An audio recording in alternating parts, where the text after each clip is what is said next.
Assalamu alaikum. Am I audible?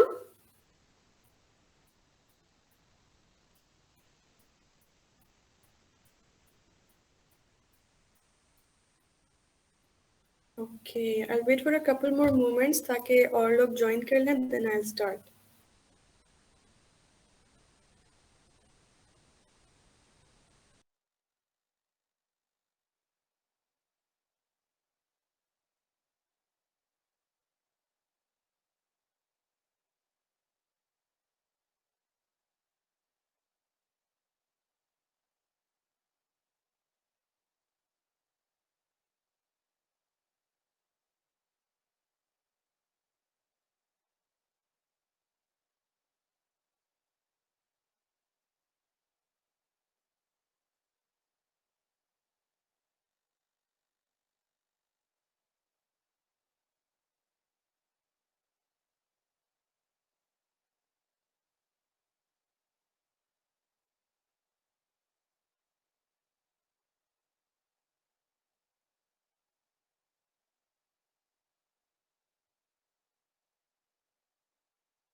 Okay, Assalamu alaikum. This is Samia Abdul Minhas, your GDSC lead from UT Texila Software Department.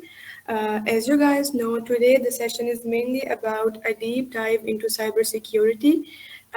Before we start, I will be giving you an insight to how critical the career or the domain of cybersecurity is.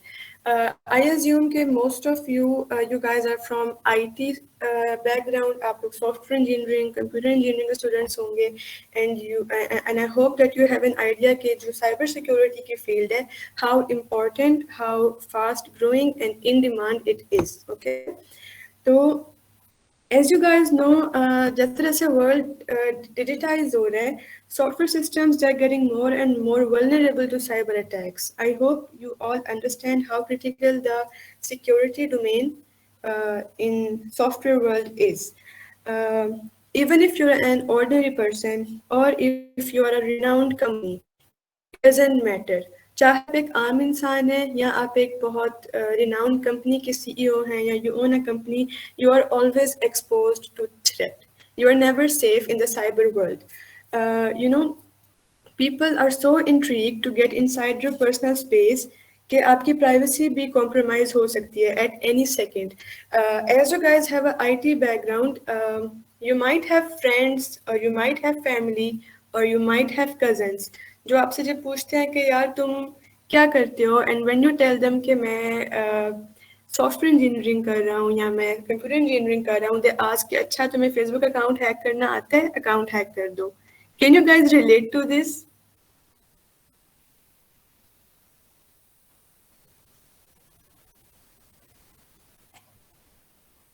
Yes, am I audible? Yes, Ame, you are audible. I think our audience is not willing to answer right now. Okay, but I hope कि most of you can relate कि जब भी आपसे कोई पूछता है कि आप क्या करते हैं and if you tell them कि मैं IT background से belong करती हूँ, उन्होंने आपसे ये ज़रूर पूछा होगा कि अच्छा यार Facebook account हैक कर दो, अच्छा यार फलाना account हैक कर दो. So you see, people are so intrigued to get into your personal space all the time. So जिस वजह से this is an ever-growing issue. So what I'll do, I will just tell you a few stories from the past, events from the past, जहाँ पे hacking की गई है, जहाँ पे बहुत ज़्यादा loss हुआ है हमारा due to vulnerability in your security systems. If you guys have heard of Operation Aurora, उसमें ये हुआ था कि it was a very big turn for Google, and इस specific incident के बाद Google really secured its platforms, its company, क्योंकि Operation Aurora was basically designed by the Chinese government, and they tried to hack Google. They even tried to hack other companies like Adobe, Yahoo, Rackspace, Morgan Stanley, but Google, Google is the most known company of all. Even Google was attacked. It was attempted to be hacked, and when Google discovered कि उनका जो company है, it's being compromised, then they actually started to work more on their security. And उसके बाद से further companies, they also were alarmed कि okay, now we have to focus more on security as well, because आज से you can say आज से 15 या 20 साल पहले there was no strong concept of cyber security, right? There has been another event, a very interesting event. It was called as Shamoon, and Shamoon is basically a malware. ठीक है, ये एक virus है जो कि what it does कि अगर ये वायरस इंस्टॉल हो जाता है आपके सिस्टम में या आपके इंफॉर्मेशन सिस्टम में, it can wipe all the data inside it. So Shamoon destroyed more than 35,000 workstations on the network of Saudi Aramco. And if you guys have heard of Saudi Aramco basically Saudi Arab की बहुत बड़ी national oil company है. It's a very vast company and a very good company, but 35,000 workstations जो थे उनके network में, they were destroyed by Shamoon. So it tells that cybersecurity is such a great invention, you can say, or you can say कि बहुत ज़रूरी है हमारे लिए, क्योंकि even the biggest companies, they are not safe. Even Adobe admitted कि उनका जो data था वो stole हो गया था around 153 million users का data जो था, it was compromised. And उसके बाद से when these incidents happened in the mid 2000s, in the mid 2013, 2014, the companies and the people actually realized that they have to work on their security as well. So speaking of this, I will ask a quick question to all of you, and whoever answers the first, जो सबसे पहले mic unmute करके answer करेगा, I will be making them a featured attendee on our GDSC events page. So my question is, who is the #1 hacker in the world?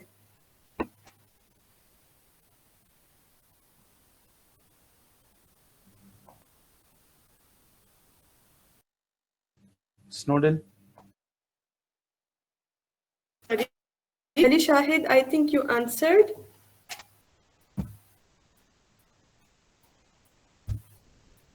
Snowden.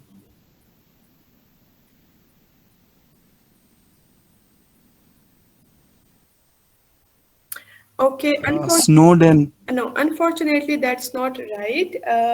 He's someone else. Anyone else wants to answer?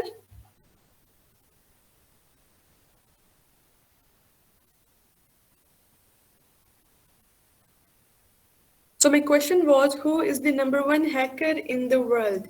Ali Shahid, thank you for answering, but ये right answer नहीं था, तो I am hoping someone else answers. Kevin Mitnick.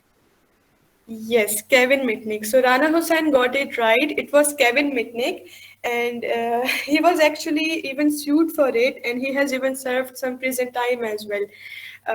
Yes, so the answer was right. Okay, Rana, you will be made a featured attendee. Congratulations on the little achievement.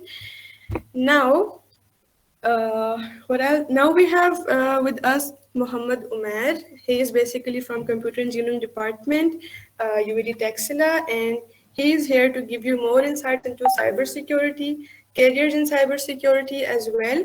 So, yeah, Now, Umair, you can take the go. Thanks a lot, Samya, for the brief introduction. Am I audible to you guys? Yes, you are. Okay, Bismillahirrahmanirrahim. As I guess Samya ने मेरा जो है वो introduction दे दिया हुआ है आपको, फिर भी जो है मैं थोड़ा सा अपने बारे में बता देता हूँ.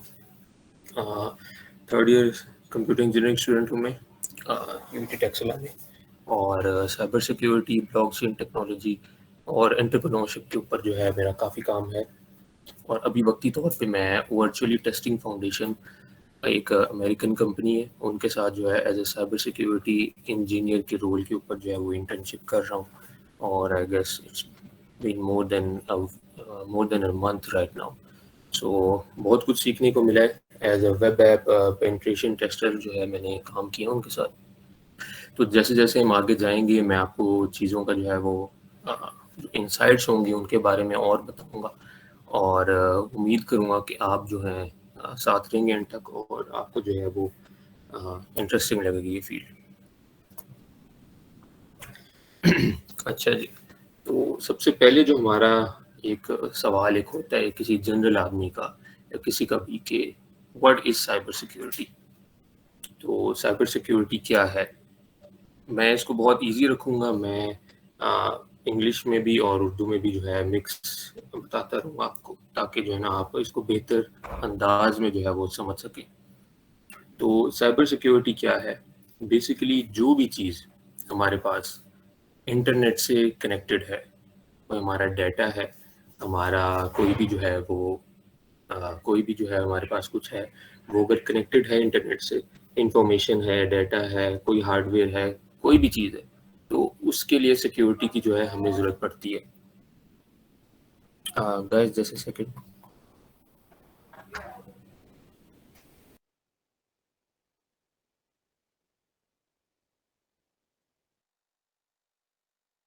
Acha, jab tak Umair is gone for a while, I want to ask you a quick question.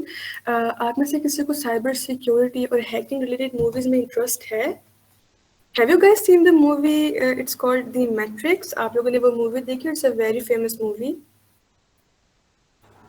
Yes. Yeah. So I think you might have an idea ke, how the war against powerful computers actually is, right?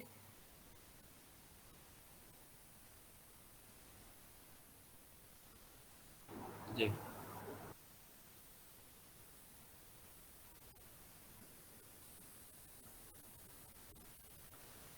Have you guys seen any other movies as well? Because I'm really interested in watching cybersecurity or hacking movies. I was just watching a movie. It was called, I guess, Unfriended Dark Web.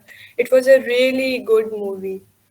So वो students ही होते हैं हमारी तरह के and they get tricked. It was all a game, but it was a very bad game for them. आप लोग वो देखिए if you guys have in such movies. It's a thriller-based movie. Yeah.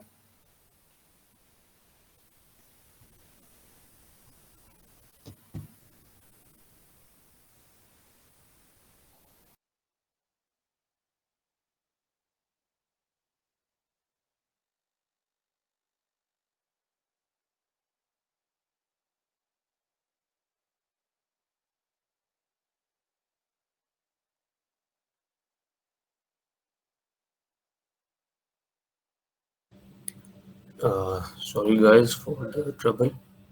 Am I audible now? Yep, you are.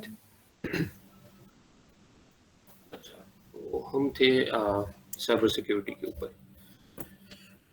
तो cyber security के बारे में यही है कि साइबर सिक्योरिटी क्या है. तो साइबर सिक्योरिटी वो है कि कोई भी हमारी डिवाइस, फिजिकल डिवाइस जब वेब के साथ कनेक्ट होती है, तो उस जो वो कनेक्शन होता है उसको हमें सिक्योर भी करना है, इन टर्म्स ऑफ ये कि हमारा डाटा भी सिक्योर रहे, इंफॉर्मेशन भी सिक्योर रहे हमारी, और हमारी जितनी भी जो क्रेडेंशियल्स हैं वो उसके मुताबिक जो है ना सिक्योर रहनी चाहिए, और वो सिर्फ टू द पॉइंट लोगों तक या जो रेलिवेंट लोग हैं उन तक जो है वो सिर्फ अवेलेबल हो.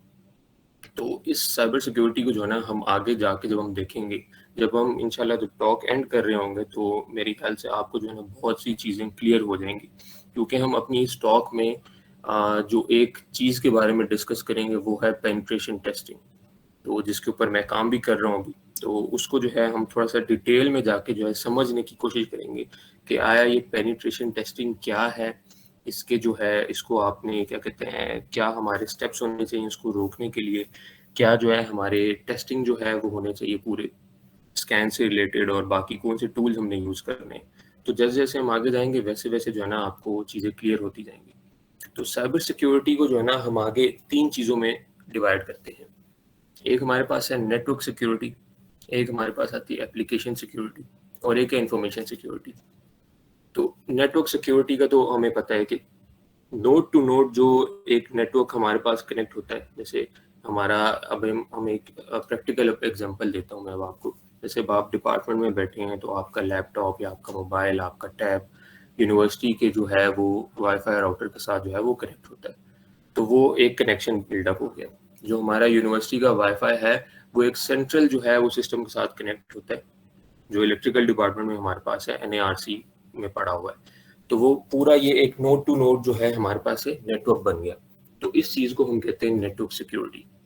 अब हम आ जाते हैं एप्लीकेशन सिक्योरिटी के ऊपर कि एप्लीकेशन सिक्योरिटी क्या है। जिस भी चीज़ की हार्डवेयर है, कोई भी अगर हार्डवेयर है तो उसका सॉफ्टवेयर भी लाजमी होता है, ठीक है। जो भी आज तक जो टेक्नोलॉजी में हमारी चीज़ें आई हैं, उसकी जो हार्डवेयर है उसका एक सॉफ्टवेयर भी होता है। तो सॉफ्टवेयर की सिक्योरिटी को हम सिंपल वर्ड्स में कह सकते हैं ये एप्लीकेशन सिक्योरिटी है, ठीक है। जब हम आगे, जैसे हमारे पास मोबाइल बैंकिंग एप्स हैं, तो या हमारे पास जैसे हमारे पास हमारे लैपटॉप्स हैं, तो ये एक हार्डवेयर है, ठीक है। 8086 की जो है इसके आर्किटेक्चर के ऊपर ये बिल्डअप हुआ हुआ है और बाकी सारी चीज़ें। अब इसका जो हमारे पास OS वर्जन है, विंडोज़ है, चाहे मैक OS है, चाहे लिनक्स है, चाहे जो भी है, तो ये हमारी जो है जो हमारा OS वर्जन है, इसकी सिक्योरिटी के ऊपर जो है, जो ख़ास तौर पे विंडोज़ है, इसकी जो हमारे पास आगे जब हम जाके देखेंगे पेनिट्रेशन टेस्टिंग में कि हम जो है वो कैसे जो है OS को जो है वो सिक्योर करने के लिए जो है वो और अपना काम कर सकते हैं। आगे इंफॉर्मेशन सिक्योरिटी है। इंफॉर्मेशन सिक्योरिटी में हमारे पास जो आता है वो हमारा होता है कॉन्फिडेंशियल डाटा, जो क्रेडेंशियल्स होते हैं, खासतौर पे हमारे जो प्राइवेसी के रिलेटेड होते हैं, खासतौर पे बैंकिंग के डाटा हो गया हमारे जो क्रेडेंशियल्स होते हैं, ईमेल, पासवर्ड एंड एक्सेट्रा, और कोई भी हमारी कोई स्टोरेज डिवाइस है, कोई क्लाउड के ऊपर अगर हम कोई सब्सक्रिप्शन खरीदते हैं और अपनी स्टोरेज के लिए, तो वो जो है सारी इंफॉर्मेशन सिक्योरिटी के अंदर लाई करती है। अच्छा, अब ये हमें एक ब्रीफ सा एक पता लग गया है कि साइबर सिक्योरिटी क्या है, और इसके आगे 3 जो टाइप्स हैं, नेटवर्क सिक्योरिटी, एप्लीकेशन सिक्योरिटी और इंफॉर्मेशन सिक्योरिटी, इन तीनों में जो है वो क्या डिफरेंस है। अब इस डिफरेंस को हम आगे एक स्टेप फर्दर लेके जाते हैं, जो कि है CIA ट्रेड। अब CIA ट्रेड क्या है असल में? जैसे इंसान की जो आर्किटेक्चर है, इंसान है वो अपनी बैक स्पाइनल कॉर्ड के ऊपर पड़ा है, ऐसे ही साइबर सिक्योरिटी की जो बैकबोन है वो CIA ट्रेड है।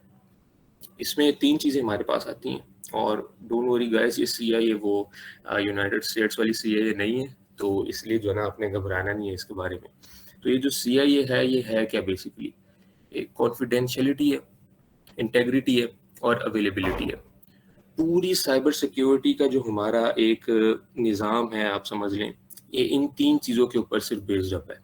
अगर इन 3 में से कोई एक भी माइनस हो जाती है तो हमारा जो पूरा एक साइबर का जो स्ट्रक्चर है वो कोलैप्स हो जाएगा। तो हम इसको ज़रा थोड़ा सा आगे देखते हैं कि कॉन्फिडेंशियलिटी और इंटेग्रिटी और अवेलेबिलिटी के बारे में जो है हम थोड़ा सा समझते हैं कि क्या है ये। तो कॉन्फिडेंशियलिटी क्या है?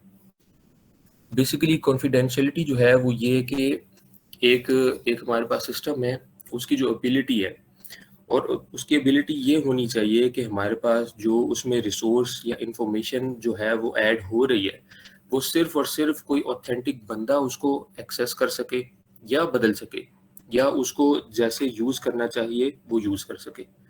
कॉन्फिडेंशियल, हमें एक जनरल भी जो एक टर्म है उससे यही पता लग रहा है कि कॉन्फिडेंशियल क्या है। जैसे बिलफर्ज 2 लोग आपस में कम्युनिकेशन कर रहे हैं, तो उनके दरमियान जो वो कम्युनिकेशन है वो कॉन्फिडेंशियल है, और वो नहीं चाहते कि तीसरा बंदा जो है वो इंटरफेयर करे और उसको सुने। जैसे सबसे बड़ी एग्जांपल है हमारे पास हमारी व्हाट्सएप चैट्स, वो एंड टू एंड इनक्रिप्टेड होती हैं। तो व्हाट्सएप जो हेडक्वार्टर्स में है, जैसे हम मीम्स भी देख रहे होते हैं, तो वो बिल्कुल नहीं सुन रहे होते, ना उनको पता होता है हमारे मैसेजेस क्या हैं और ना जो है वो हमारी चैट्स को एक्सेस कर सकते हैं। तो ये आ गई कॉन्फिडेंशियलिटी। अब इंटेग्रिटी क्या है? इंटेग्रिटी ये है कि आया जो हम इंफॉर्मेशन या जो डाटा है जिस सिस्टम में हम उसको भेज रहे हैं या लोड करवा रहे हैं, क्या वो एक्यूरेट और टू द पॉइंट करेक्ट है या नहीं है। उसकी हमने ऑथेंटिसिटी जो है ना वो हमने टेस्ट करनी है। जैसे बिलफर्ज अगर मेरा नाम उमैर है और मैं किसी सिस्टम में जाके अपना नाम अली लिख देता हूँ, तो वो जब डेटाबेस में जाके चेक करेगा कि नहीं भाई इसका नाम तो ये है ही नहीं, अगर वो मेरे उससे नादरा कि उसमें जाके फिंगरप्रिंट्स और डेट ऑफ बर्थ और सारी चीज़ें मैच करता है, तो वो कहेगा नहीं ये तो नहीं है, ये उमैर है, ये अली नहीं हो सकता। तो जो है ना फॉल्स आएगी आपकी जो इन्फॉर्मेशन होगी। तो इंटेग्रिटी जो है वो ऑथेंटिसिटी को चेक करता है इन्फॉर्मेशन की कि कितनी जो है वो ऑथेंटिक इन्फॉर्मेशन है। अब जो तीसरी चीज़ वो है अवेलेबिलिटी। अवेलेबिलिटी क्या होती है? जैसे अब हमने डाटा जो है वो इंटरनेट के ऊपर लोड भी कर दिया, हमने जो है इसको क्या कहते हैं एक्सेसिबल भी बना दिया कॉन्फिडेंशियलिटी के थ्रू, ठीक है। अब अवेलेबिलिटी ये है कि किस यूज़र को, किस जो है पर्टिकुलर यूज़र को आपने अलाउ करना है कि वो डाटा आपका वो सिर्फ देख सके। सिस्टम जो है, सिस्टम को जो आप जब अलाउ करते हैं कि पर्सनल जो एक डाटा होता है वो एक पर्टिकुलर बंदा देख सकता है। जैसे हमारी फेसबुक की प्रोफाइल है, अब अगर हम पब्लिक करते हैं तो इसका मतलब दुनिया में कोई भी बंदा हमारी प्रोफाइल खोल के देख सकता है कि हमने आज तक क्या एक्टिविटी की हुई है या क्या शेयर की है अपनी न्यूज़ फीड के ऊपर। लेकिन अगर हम फ्रेंड्स ओनली करते हैं या फिर ओनली मी करते हैं, तो उसके ऊपर जो है ना आपके सिनेरियोज बदल जाते हैं। ओनली मी के ऊपर सिर्फ आप तक वो रहता है डाटा, जो आपने शेयर किया वो सिर्फ आप तक अवेलेबल रहेगा, आपके अलावा कोई भी जो है आपके डाटा को वो नहीं देख सकेगा। तो ये बहुत जनरली मैंने एक्सप्लेन किया आपको CIA ट्रेड के बारे में। इसकी जब हम आगे जैसे बिलफर्ज जब एक एथिकल हैकर एक इदारे में जाके जब बैठता है, तो उसको कॉर्पोरेट सेक्टर के मुताबिक जो है ना इन तीनों चीज़ों को मद्देनजर रखते हुए उसको ये डिफाइन करना है कि अच्छा अगर मेरा डाटा है किसी कंपनी का और वो कॉम्प्रोमाइज हो रहा है या कोई अटैकर अगर अटैक कर रहा है, तो वो मैं कैसे जो है CIA ट्रेड के तीनों इन जो CIA के जो हमारे पास उसूल है, प्रिंसिपल्स है, इन तीनों को नज़र में रखते हुए जो है मैं अपने डाटा को, अपने इदारे को जो है वो कैसे प्रोटेक्ट कर सकता हूँ। तो उम्मीद करता हूँ ये CIA के बारे में आपको जो है वो कंफ्यूजन जो है क्लियर होगी। अगर आपको फिर भी कोई कंफ्यूजन है, आप क्वेश्चन जो हैं वो लिख सकते हैं और टीम जो है फिर आगे फॉरवर्ड कर देगी। अच्छा जी, तो अब हम अपने नेक्स्ट स्टेप की तरफ मूव होते हैं जो है साइबर अटैक्स। साइबर अटैक्स में हमारे पास बहुत किस्म के अटैक्स होते हैं और जो इसका सबसे बेस्ट एक जिसके ऊपर जैसे मैंने आपको पहले बताया था कि जिसके ऊपर हम काम कर रहे हैं पेनिट्रेशन टेस्टिंग के ऊपर, तो इसको जो है आप हैकिंग कहते हैं, टेस्टिंग भी हम कहते हैं, जबकि जो है वो टर्मिनोलॉजी में एथिकल हैकिंग भी कह सकते हैं। इसको हम वाइट हैट अटैक भी कह सकते हैं और जो इसके ऊपर काम कर रहा होता है उसको वाइट हैट हैकर भी कहते हैं, ठीक है। तो पेन टेस्टिंग या पेनिट्रेशन टेस्टिंग क्या है बेसिकली? ये जो है एक मजमुआ है टेस्ट का जो आपके कंप्यूटर सिस्टम को, नेटवर्क को और एप्लीकेशन को, उनकी जो जहाँ पे उनकी खामियां हैं, जो उनकी वीकनेसेस हैं, उनको जो है ना ढूंढती है पेनिट्रेशन टेस्टिंग। ये जो पेनिट्रेशन टेस्टिंग है इसको अब आप जब हम आगे जाएंगे, जब मैं आपको बताऊंगा कि कौन से टूल्स यूज हो रहे हैं और क्या क्या इसके ऊपर जो है वो आप कर सकते हैं ओपन सोर्स के ऊपर डेफिनेटली, तो उसमें जो है ना आपको समझ आ जाएगी कि अच्छा पेनिट्रेशन टेस्टिंग जो है वो ये है। तो जो ये वाले जो टेस्ट हैं वो बंच ऑफ टूल्स हैं, उनके ऊपर जो है वो रिलाय करते हैं। जो हैकर की जो एक टेक्निक होती है, हर हैकर की जो है वो एक अपनी अपनी टेक्निक होती है, सोचने का एक तरीका होता है। जैसे हम इंसान हैं, अब हम में से जितने लोग इस मीटिंग में भी मौजूद हैं यहाँ पे, मेरे ख्याल से सबकी जो एक थिंकिंग जो सोचने का तरीका अलग होता है और बात करने का भी तरीका अलग होता है। तो ऐसे ही जो है एक हैकर जो जब हम कहते हैं कि ये बंदा एक हैकर है या एथिकल हैकर है या पेनिट्रेशन टेस्टर है, तो उस बंदे की जो सोचने की जो टेक्निक है वो अलग होगी। अगर मैं एक चीज़ को सामने से देख रहा हूँ, ज़रूरी नहीं है जो मेरे आगे बंदा बैठा है वो भी उस चीज़ को वैसे ही देख रहा होगा। तो हम आगे इसको बढ़ते हैं। ऑब्जेक्टिव्स में हम ज़रा इसके आते हैं, और ऑब्जेक्टिव में हम इसको देखते हैं कि इसके ऑब्जेक्टिव पेनिट्रेशन टेस्टिंग के क्या क्या हो सकते हैं। अच्छा, बेसिकली हमारे पास ये 5-6 जो है ऑब्जेक्टिव हैं इसके, कि जब हम पेनिट्रेशन टेस्टिंग एक टीम होती है आपकी पूरी, या अगर एक अकेला बंदा भी बैठ के टेस्ट कर रहा है किसी चीज़ के ऊपर, किसी एप्लीकेशन के ऊपर, किसी वेबसाइट के ऊपर या किसी नेटवर्क के ऊपर, तो हम जो है उसको कैसे जो है वो एक उसका बिहेवियर जो है वो कैसा होना चाहिए। तो इसमें जो है बेसिकली होता ही है कि ऑपरेटिंग सिस्टम और सर्विसेज और एप्लीकेशंस की जो है ना, वो हम यूज़र बिहेवियर को जो है ना वो सर्च करते हैं, स्टडी करते हैं पूरा, और उसको जो है ना समझने की हम कोशिश करते हैं। तो सबसे पहले हमारा पॉइंट है system vulnerability and security flaws. अब इसमें क्या होता है कि जैसे मैं आपको प्रैक्टिकल एग्जांपल जो है ना वो सिर्फ सुनाऊंगा, मैं आपको ये नहीं चाहूँगा कि आप जो है वो बोर हो जाएं और फिर आप लीव कर दें।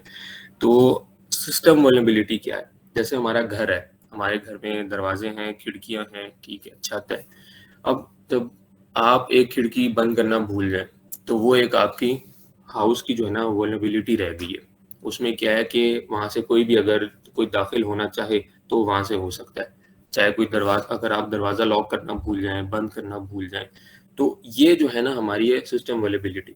अब इसमें होता क्या है कि जब एक लेटेस्ट आपका ओपन सोर्स का या फिर आपका लेटेस्ट जो सॉफ्टवेयर आता है, उसमें कुछ ना कुछ जो है ना वो पैचेस रह जाते हैं, कुछ ना कुछ जो है सिक्योरिटी फ्लॉज रह जाते हैं। उस वजह से क्या होता है कि जो हैकर्स हैं उनके पास जो है वो एक बेहतरीन अपॉर्चुनिटी उनके हाथ लग जाती है। तो वो कहते हैं कि अच्छा, ये हमारे पास अपॉर्चुनिटी है, क्योंकि मैं आपको पहले भी बताया कि जो हैकर है वो अलग तरीके से बिल्कुल सोच रहा है, वो 360 डिग्री से सोच रहा है कि अच्छा मैं इस सिस्टम में दाखिल कैसे हो सकता हूँ।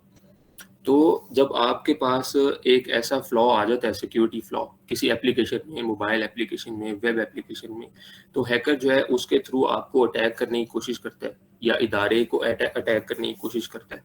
तो इस सिस्टम की जो वल्नरेबिलिटी है, इसको हम जब टेस्ट करते हैं आगे यूजिंग सम अदर टूल्स, इसमें बर्ब सूट हो गया, ठीक है, अगर हम उसके लिए यूज करते हैं नेटवर्क के लिए तो nmap हो गया, और वाईफाई के लिए जो है WFAP हो गया। तो अलग अलग टूल हैं इसके, मैं आपको आगे बताता रहूँगा साथ साथ कि कौन कौन से टूल यूज हो रहे हैं। तो ये आपकी जो वल्नरेबिलिटी है उसको जो है वो रिड्यूस कर सकता है। अच्छा, एक बात हमेशा याद रखनी है कि साइबर सिक्योरिटी में कोई भी सिस्टम 100% सिक्योर नहीं होता। 100% इसलिए सिक्योर नहीं होता क्योंकि आप जो है ना हमेशा से किसी ना किसी जो है वो अटैक के ऊपर जो है वो, इसको एक हम कहते हैं 0 डे अटैक, ठीक है, तो वो आप कभी भी एक्सपेक्ट कर सकते हैं कि आपके साथ जो है ना वो हो सकता है। तो दूसरा इसका अब क्या है, जैसे अब हमने कहा है कि सिक्योरिटी फ्लॉज आ रहे हैं, तो दूसरा जो इसका पॉइंट है lack of compliance, data privacy और सिक्योरिटी रेगुलेशंस। अब सिक्योरिटी रेगुलेशंस ये कि अब जैसे हम स्टेट्स में बात करें तो जो PCI क्या होता है? PCI हमारा payment card industry and data security standard होता है। ये बेसिकली जो है इसके सिर्फ 2 मेन ऑब्जेक्टिव्स हैं। एक तो है कि ये सिक्योर करता है क्रेडिट कार्ड की जो हमारा डाटा है उसकी स्टोरेज को, और दूसरा क्या है, ये ट्रांसमिशन जो हम करते हैं, जो हम पेमेंट करते हैं ई-कॉमर्स वेबसाइट्स के ऊपर या किसी जो है वो ऐसी ऑनलाइन शॉपिंग के लिए या किसी भी जगह पे जब हम पेमेंट करते हैं, तो वो जो पेमेंट हमारा जो पूरा एक पीरियड है पेमेंट का, उसकी जो ट्रांसमिशन है उसको जो है ना इसने सिक्योर बनाना है।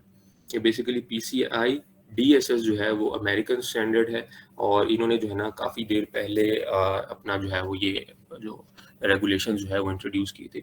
ऐसे ही आगे हमारे पास HIPAA है, ये हमारे पास होता है हेल्थ केयर इंश्योरेंस है, उसकी ये भी स्टेट्स में ही जो है वो बिल क्लिंटन ने, एक्स प्रेसिडेंट थे US के, 96 में जो है इन्होंने ये बिल लेके आए थे और इन्होंने जो है ये पास किया था। और इसके भी जो है 2-3 आप समझ लें ऑब्जेक्टिव हैं, और सबसे बड़ा जो मेन ऑब्जेक्टिव ये है कि जो पेशेंट्स हैं उनका जो हेल्थ रिकॉर्ड है वो चोरी ना हो सके, ठीक है, क्योंकि हेल्थ रिकॉर्ड जो है वो बड़ी एक कॉन्फिडेंशियल चीज़ है।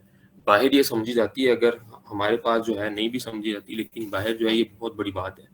और जैसे हमारे पास तीसरा अब है GDPR general data protection regulation है, और ये यूरोपियन असेंबली ने जो है ये 2016 में जो है वो इसको पास किया था इसका बिल।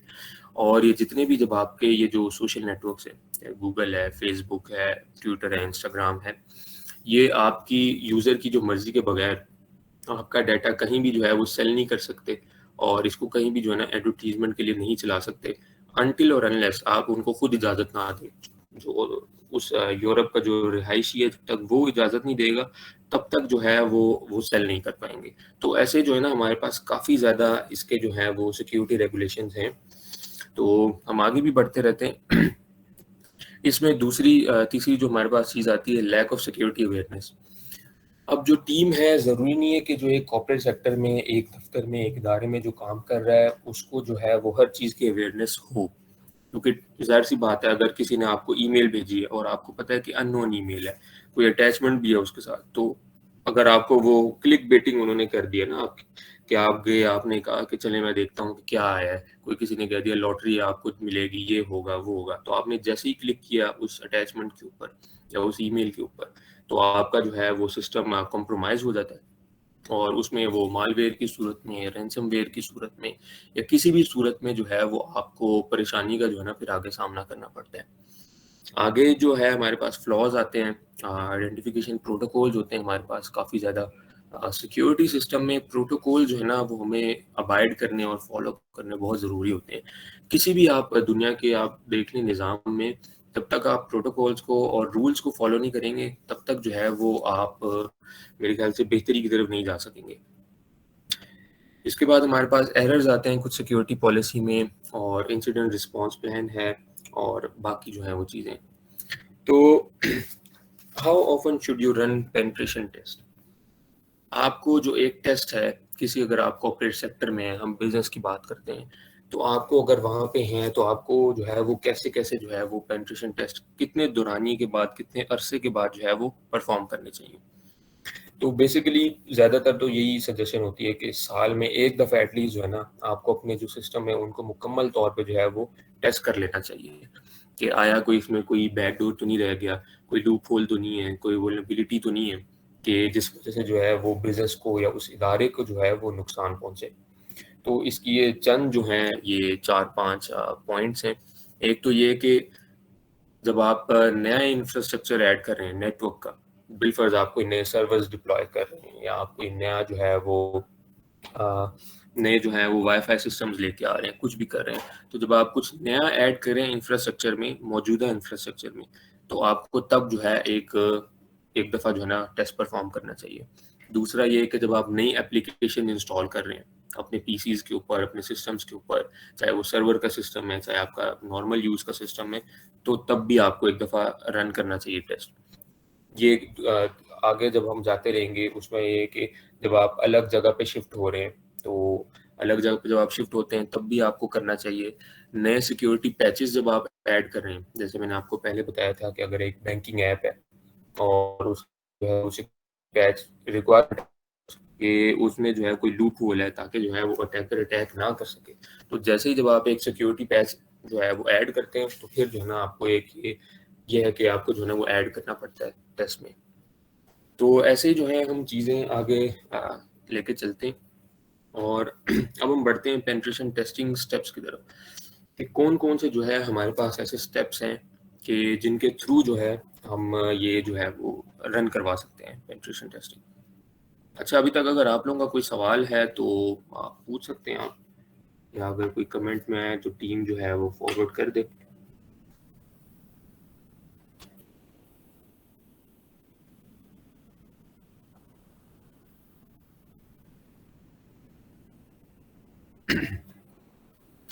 ओके, आई गेस कि अभी तक कोई सवाल नहीं है, हम चलते हैं आगे।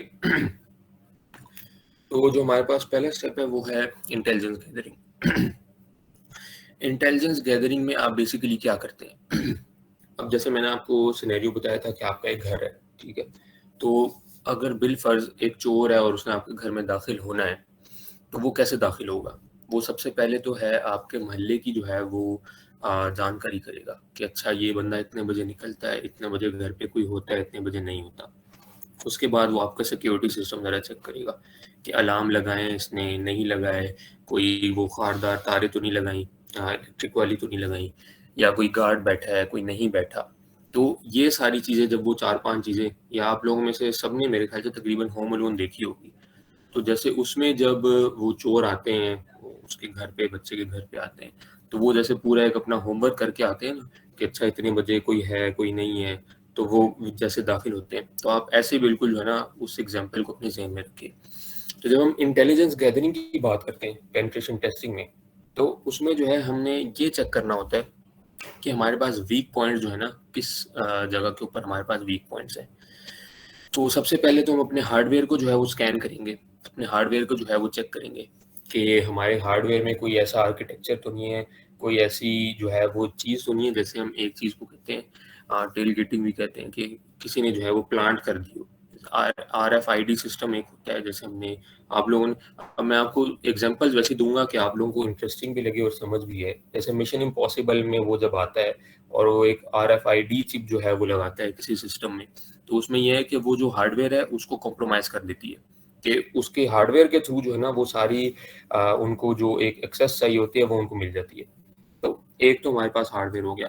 फिर दूसरा हम क्या चेक करते हैं, दूसरा हम चेक करते हैं कि हमारे पास जो लोकल और वायरलेस नेटवर्क्स हैं, क्या उनमें कोई खराबी तो नहीं है, क्या उनके पासवर्ड जो हैं ख़ास तौर पे वो सिक्योर्ड है, क्या उनके जो स्टैंडर्ड्स हैं, जैसे हमारे पास WFPA2 का एक स्टैंडर्ड है वायरलेस का, तो क्या वो उसके ऊपर जो है वो सही तरह उन्होंने उसके ऊपर काम किया हुआ है या नहीं किया हुआ।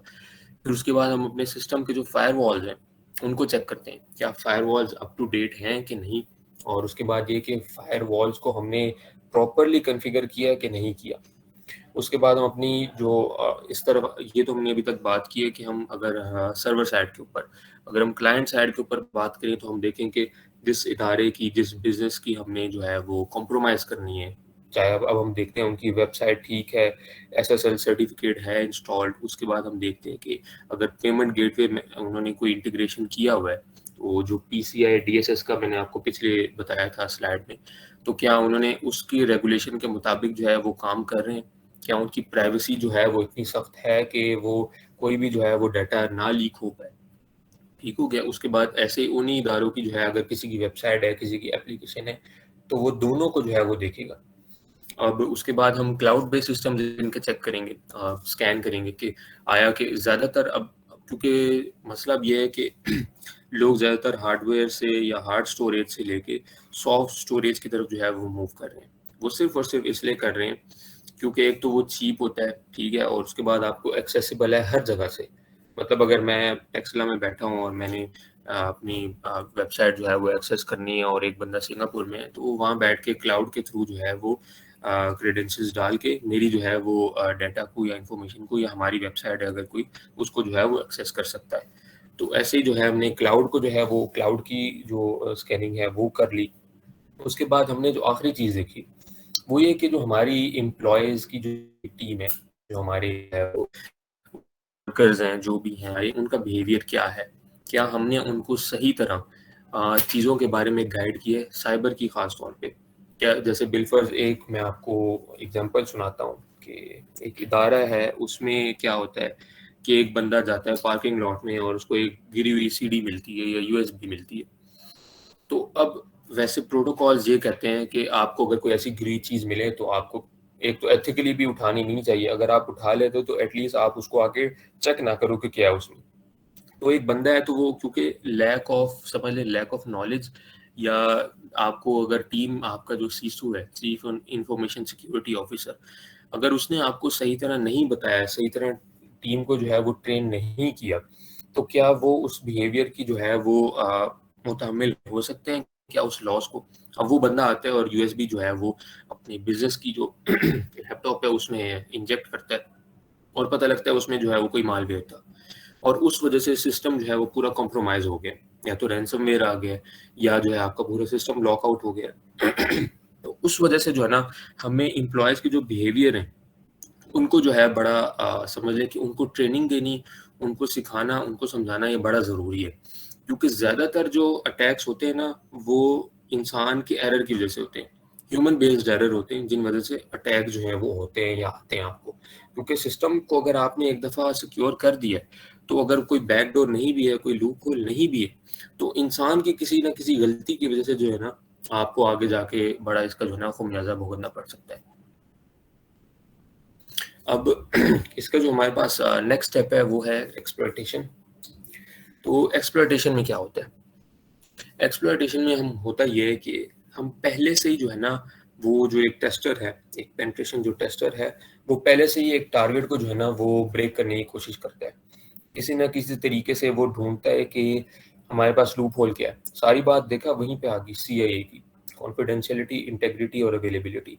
बिलफर्ज अब ये एक्सप्लॉइट जो ये कर रहे हैं किसी सिस्टम को, इसका मतलब ये है कि उन्होंने जो डाटा है वो शायद तमाम यूजर्स के लिए अवेलेबल कर दिया था, या उन्होंने उसके ऊपर सही तरह फायरवॉल्स नहीं लगाए, या उन्होंने सही तरह उसको इनक्रिप्ट नहीं किया, या कहीं ना कहीं जो है ना उन्होंने वीक पासवर्ड्स का यूज किया, जिस वजह से वो सिस्टम या वो जो टारगेट है हमारा वो एक्सप्लॉइट हो सकता है। तो इसके जो है ना वो तीन हमारे पास इसके जो है ना हमारे पास तीन चीज़ें। एक है हमारे पास पुअर नेटवर्क सेगमेंटेशन। इसमें होता ये है कि अच्छा, इसमें बेसिकली होता क्या है? इसमें होता ये है कि पूरा जो एक हमारे पास जो डाटा जा रहा है वो या तो सेगमेंट्स, अगर हमने पढ़ा हो कि सेगमेंट जो या पैकेट्स, अगर पैकेट्स की फॉर्म में जा रहा है और आप उस पैकेट को जो है वो सिक्योर कर देते हैं तो है वो बड़ा ज़बरदस्त हो जाता है। लेकिन अगर आप एक ही डाटा को जो है वो इन वन फॉर्म में आप भेज देते हैं तो उसको अगर कोई इंट्रूडर जो है वो अटैक करता है तो आपकी जो है ना उसके ऊपर क्या है कि वो कॉम्प्रोमाइज़ हो जाता है डाटा आराम से, और आपकी जितनी भी सेंसिटिव जो इन्फॉर्मेशन है या जो डाटा है वो जो है वो लीक हो जाता है। इसके बाद जो तीसरा और सबसे इम्पोर्टेंट जो हमारे पास पॉइंट है वो है वीक मैनेजमेंट ऑफ पासवर्ड्स। अच्छा, हम में से ज़्यादातर लोगों ने कभी छोटे होते या कुछ सालों पहले जब हमें नहीं पता था कि हमारे पासवर्ड्स कितने स्ट्रॉन्ग हैं, तो हम यही रखते थे कि ABC 1 2 3 और किसी के घर का नाम या कुछ ऐसा, कोई रोड का, कोई गाड़ी का, या कोई कलर जो है ना हमने लगा दिया। तो एक्सप्लॉयटेशन में जो है ना वो हमारे पास यही होता है ज़्यादातर कि हमारी जो मैनेजमेंट ऑफ पासवर्ड्स है वो हमारा जो है बिल्कुल सही होना चाहिए। पोस्ट एक्सप्लॉयटेशन में अब क्या होता है? अब जब एक पेनिट्रेशन टेस्टर जो है वो उस चीज़ के ऊपर वो टेस्ट कर लेता है कि यार हमारे पास ये तीनों चीज़ें जो हैं, ना तो हमारा नेटवर्क सेगमेंट ख़राब है, ना हमारा कोई सेंसिटिव डाटा जो है वो ऐसा वल्नरेबल पड़ा हुआ है या किसी ओपन जगह के ऊपर पड़ा है विदाउट इनक्रिप्शन, और हम तीसरा ये भी देख लेते हैं कि हमारे जो पासवर्ड्स हैं बिल्कुल ठीक है। तो इसके बाद टीम क्या करती है? इसके बाद टीम ये करती है कि वो कोशिश करती है कि अगर कोई अटैक हो रहा है उस सिस्टम के ऊपर, उस सिस्टम की जो वीकनेस है उसके ऊपर अटैक हो रहा है, तो उसमें जो है वो टेस्टर्स को जो है ना वो ये सोचना है, वो ये डिटरमिन करना है कि क्या ये अगर हमारे पास ऐसा कोई ब्रीच आता है तो हम क्या उसको वापस जो है पहुंचा सकते हैं वैसे कि नहीं पहुंचा सकते। उन्होंने देखना ये है कि टेस्टर जो है एंड लेवल क्या है उसका। अगर कोई अटैकर अटैक करता है और उस कर लिया, जब है वो उसको देख लिया कि अटैक हो गया हमारे सिस्टम के ऊपर, हमने देखना है कि वो कहाँ तक पहुंच सकता है। मतलब हमारी कोर तक पहुंच सकता है किसी सिस्टम के, मतलब कोई कॉन्फिडेंशियल हमारे पास चीज़ है, कोई लॉगिन क्रीडेंशियल्स हैं, या हमारे पास क्रेडिट कार्ड का डाटा जो है वो अगर स्टोर हुआ है, या कोई ऐसी जो है हमारे पास बड़ी कोई चीज़ है, तो हमने ये देखना है कि वहां तक कोई अटैकर अगर पहुंच सकता है तो वो क्या नुकसान पहुंचा सकता है सिस्टम को। तो ये हमारे पास आ गई पोस्ट एक्सप्लॉयटेशन में।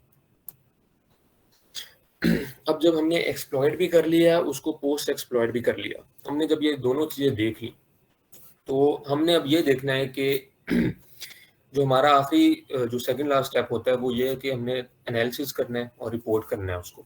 अब एनालिसिस यही है कि हैकर की, जो मैंने आपको पहले भी बताया था कि हर हैकर का जो है ना वो एक अलग दिमाग है, वो अलग सोचने का तरीका है, अलग जो है उसका सारे मामला है। तो हमने अब ये देखना है कि उसने जो है वो किस तरीके से जो है सिस्टम को कॉम्प्रोमाइज़ किया, कौन सी टेक्निक्स यूज़ की, कौन से टूल यूज़ किए, और जैसे बिलफर्ज हमारा जैसे एक आप समझ लें कि सर्वर का एक IP एड्रेस है, ठीक है, वो पब्लिक नहीं होना चाहिए और वो पब्लिक हो गया है, और उस पब्लिक होने के जो नुकसानात हैं वो फिर कंपनी को जो है वो फिर बर्दाश्त करने पड़ेंगे, क्योंकि ज़ाहिर सी बात है अगर वो एक पब्लिक हो गया है उसके बाद अगर आप कोई उसको डॉस या DDoS अटैक उसके ऊपर करवाते हैं, चलवाते हैं, उसके ऊपर कोई मालवेयर भेजने की कोशिश करते हैं, तो आपका सर्वर जो है वो for the time being crash कर जाएगा। तो हमने एक एक चीज़ जो है ना वो रिपोर्ट करनी होती है, लिखना होता है कि अच्छा हैकर ने पहले ये किया, फिर ये किया, फिर हमने वीक पॉइंट्स को लिखना होता है कि जो वल्नरेबल पॉइंट्स हमारे क्या थे, वीक पॉइंट्स क्या थे, उनके बारे में सारा जो है ना हमने लिखना होता है। उसके बाद हमने ये लिखना है कि जो जैसे हमारे जो टेस्टर्स हैं, जो क्योंकि हम बात करें पेनिट्रेशन टेस्टर्स की, ठीक है, हम अभी हैकर्स की या फिर जो वो ब्लैक हैट हैकर्स हैं हम उनकी बात नहीं कर रहे, हम बात कर रहे हैं जो एथिकल हैकर्स हैं। तो जब हमने देखना है कि ये अगर अटैक करते हैं या स्कैन करते हैं किसी सिस्टम को, तो ये किस जो है वो लेवल तक पहुंच गए थे कि इंफॉर्मेशन इनको जो है ना वो लीक आउट हो जाए और वो कंपनी के लिए बड़ा नुकसानदेह अमल हो। तो उसके बाद हमने ये देखना है कि अगर तो कोई अटैक हो गया हमारे पास या टेस्टर ने जो है वो स्कैन कर लिया और वो आगे तक आ गया, तो कितनी देर तक वो अनडिटेक्टेबल रहा है सिस्टम में, वो जो हमारे पास जो उसने अटैक किया या जो टेस्ट किया, कब तक जो है हम उसको डिटेक्ट नहीं कर पाए। कि अच्छा कि हम अगर डिटेक्ट कर लेते तो हो सकता था कुछ बेहतरी हो जाती या कम नुकसान होता ज़्यादा नुकसान की बजाय। और आखिरी जो है वो हमने यही है कि हमने जो है वो जो कंपनी जो है वो ये इंश्योर करेगी कि आपने जो भी लूप होल्स हैं या आपके जो भी सिक्योरिटी फ्लॉज हैं, सिक्योरिटी पैचेस हैं, उनको जो है वो आपको जल्द से जल्द पूरा करके, और उसके बाद जो है ना अगर कोई रियल अटैक आता है आपके पास, कोई रियल अटैक होता भी है आपके कंपनी में, आपके बिजनेस में, तो आप जो है ना उसको वो डिफेंड कर सके। जब हम रिपोर्ट भी कर लेते हैं और एनालिसिस भी कर लेते हैं और उसके पूरे जो हैं वो एक्शनेबल स्टेप्स भी लिख लेते हैं कि हमें जो है ये स्टेप्स अवेलेबल हैं और ये हमने किया है, तो एट द एंड हम करते हैं रीटेस्टिंग।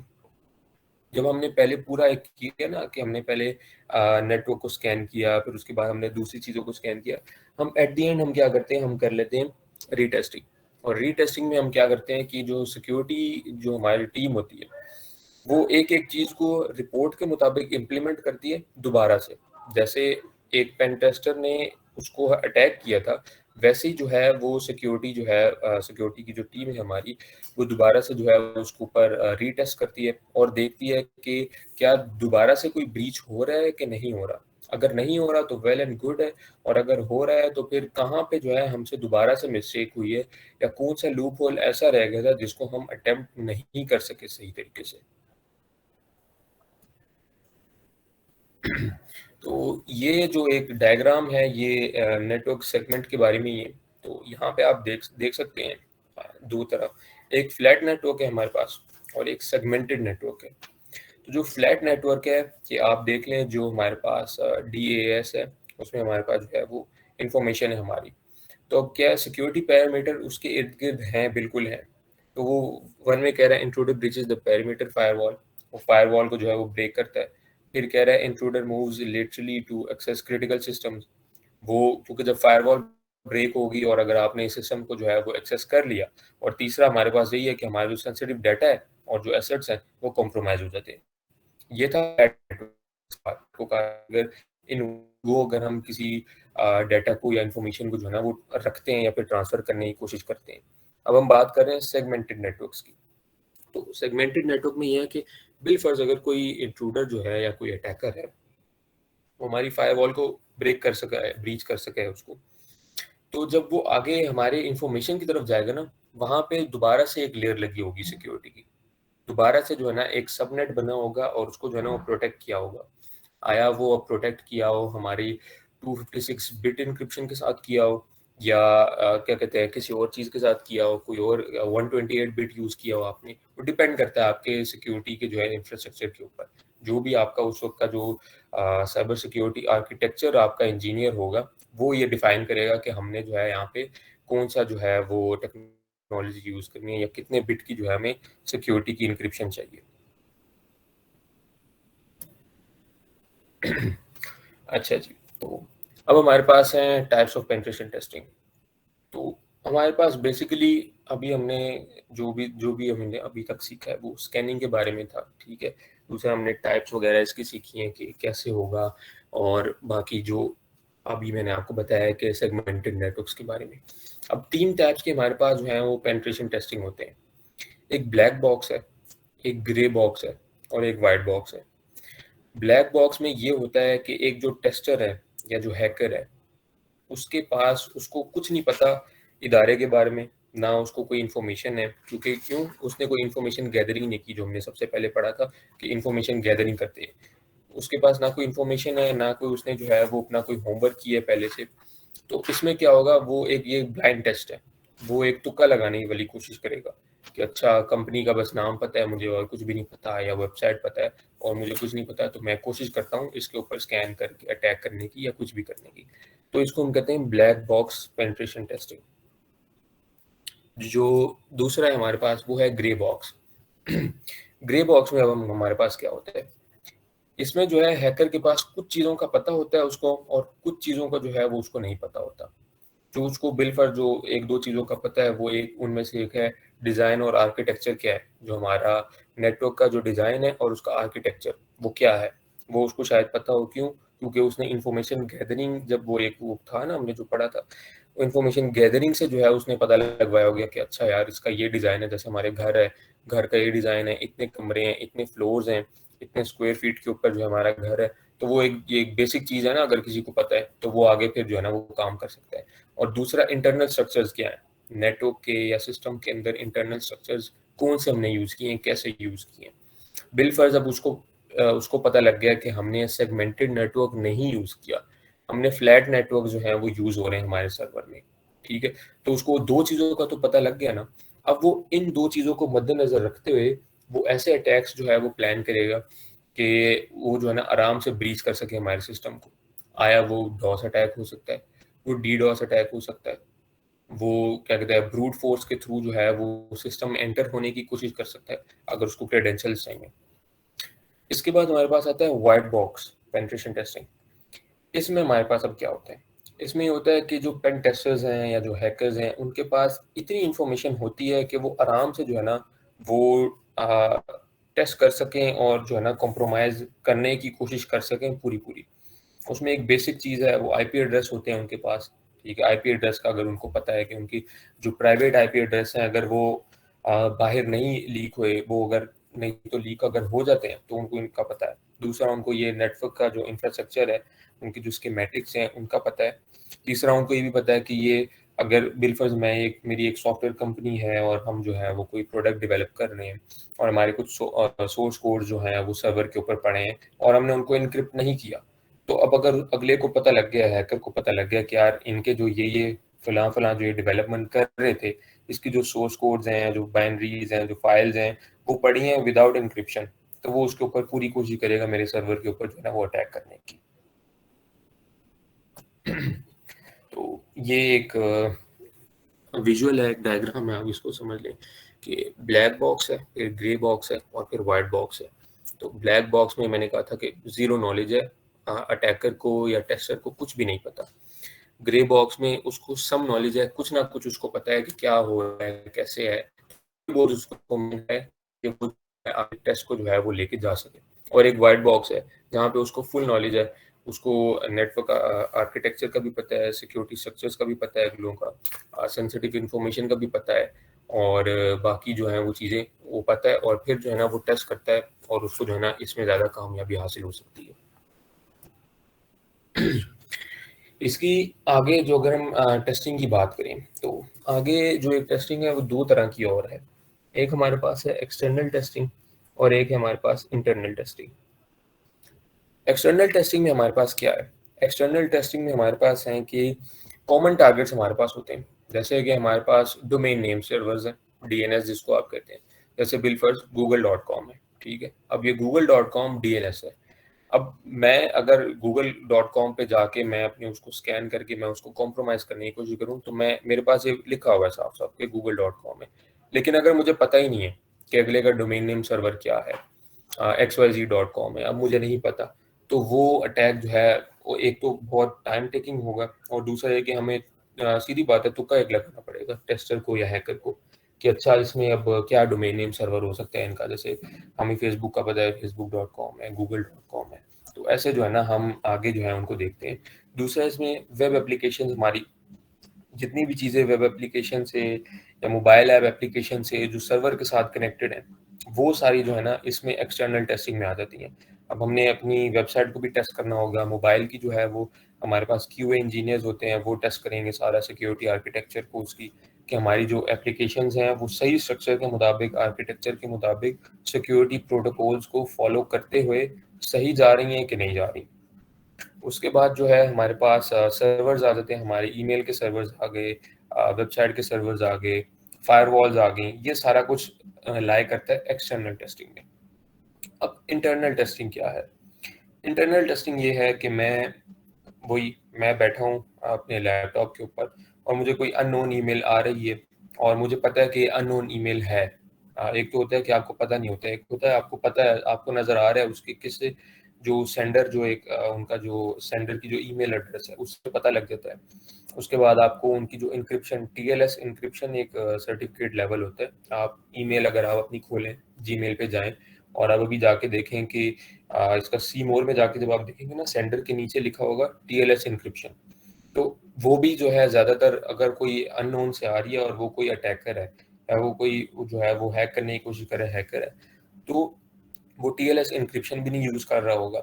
उसके बाद उसका ईमेल एड्रेस है वो भी बड़ा जो है फेक सा होगा, बहुत लंबा होगा, पता नहीं होगा आपको कि क्या जो है वो ईमेल एड्रेस है, कैसा ईमेल एड्रेस है। तो अब इसमें क्या होगा?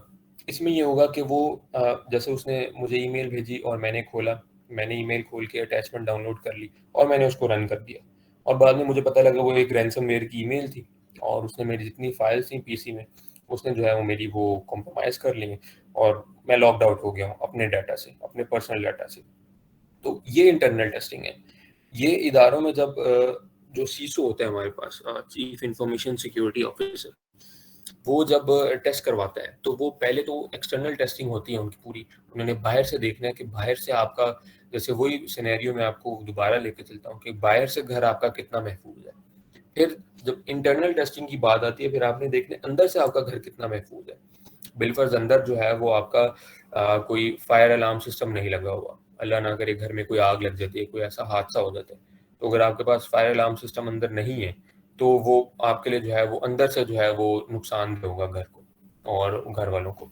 तो ऐसे ही जो है हमारे पास ये है कि एक एम्प्लॉय जो है वो कितना, अगर तो एम्प्लॉय में जैसे कोई ग्रज आ गया, कोई उसमें जो है वो एक हुनसर आ गया कि मैंने जो है वो बदला लेना है, कोई उनकी मसले चल रहे हैं, अंदरूनी मसले चल रहे हैं HR के साथ, किसी के साथ, तो वो कहते हैं हमने बदला लेना है, तो या तो वो फिर जो है वो इंटरनली सिस्टम को वीक करने की, सिस्टम को कॉम्प्रोमाइज करने की कोशिश करेगा।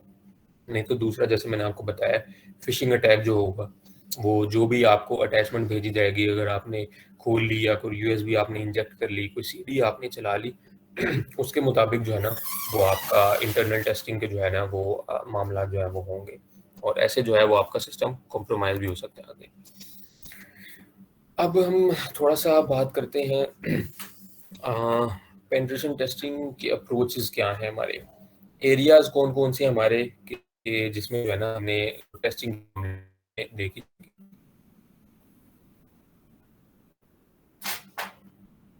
Samia, are you there?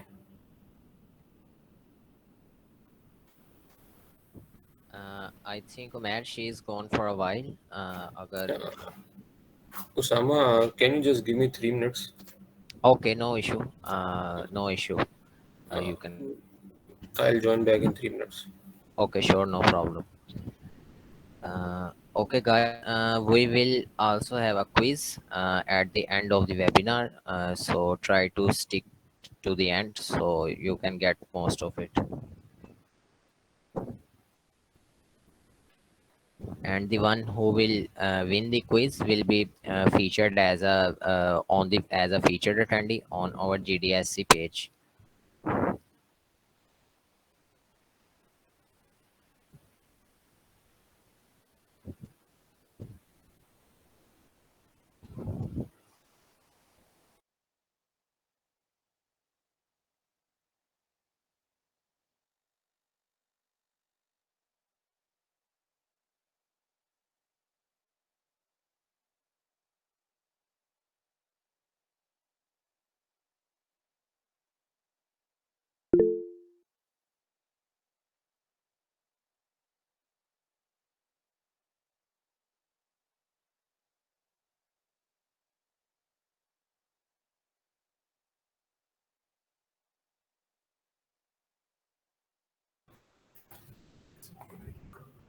Okay, welcome back guys.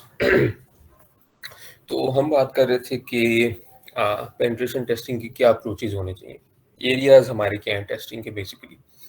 तो जो हमारा पहला एरिया है वो हमारा होगा नेटवर्क पेनिट्रेशन टेस्टिंग और एक्सप्लॉइटेशन।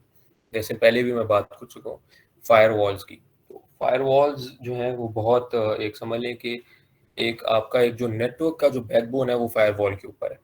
जैसे मैंने आपको कहा था कि साइबर सिक्योरिटी की जो बैकबोन है वो सीआईए है, ऐसे ही नेटवर्क इंफ्रास्ट्रक्चर की जो बैकबोन है वो फायरवॉल है।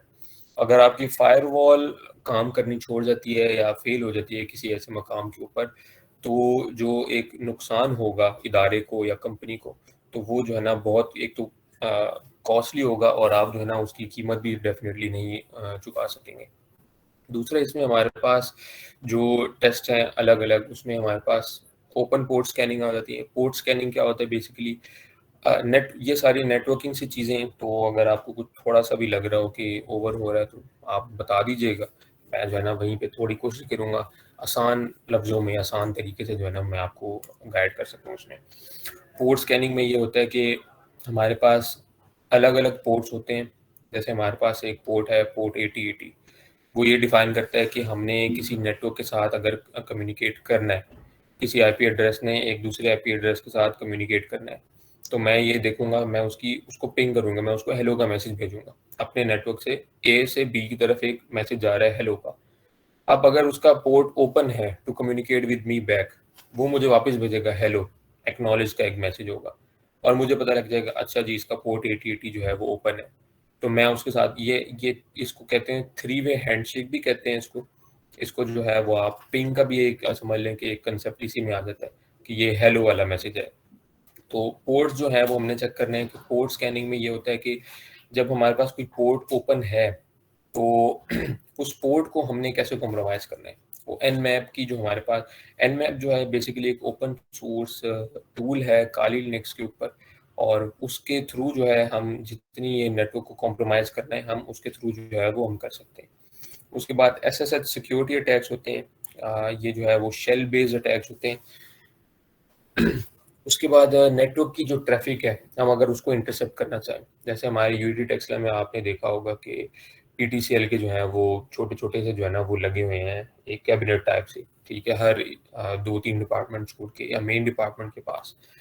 तो उसमें क्या है कि बंदा पैकेट स्निफ करता है, वो वहां जाता है और वो वहां जाके सिर्फ एक डिवाइस है वो उसको वहां इंस्टॉल कर देता है।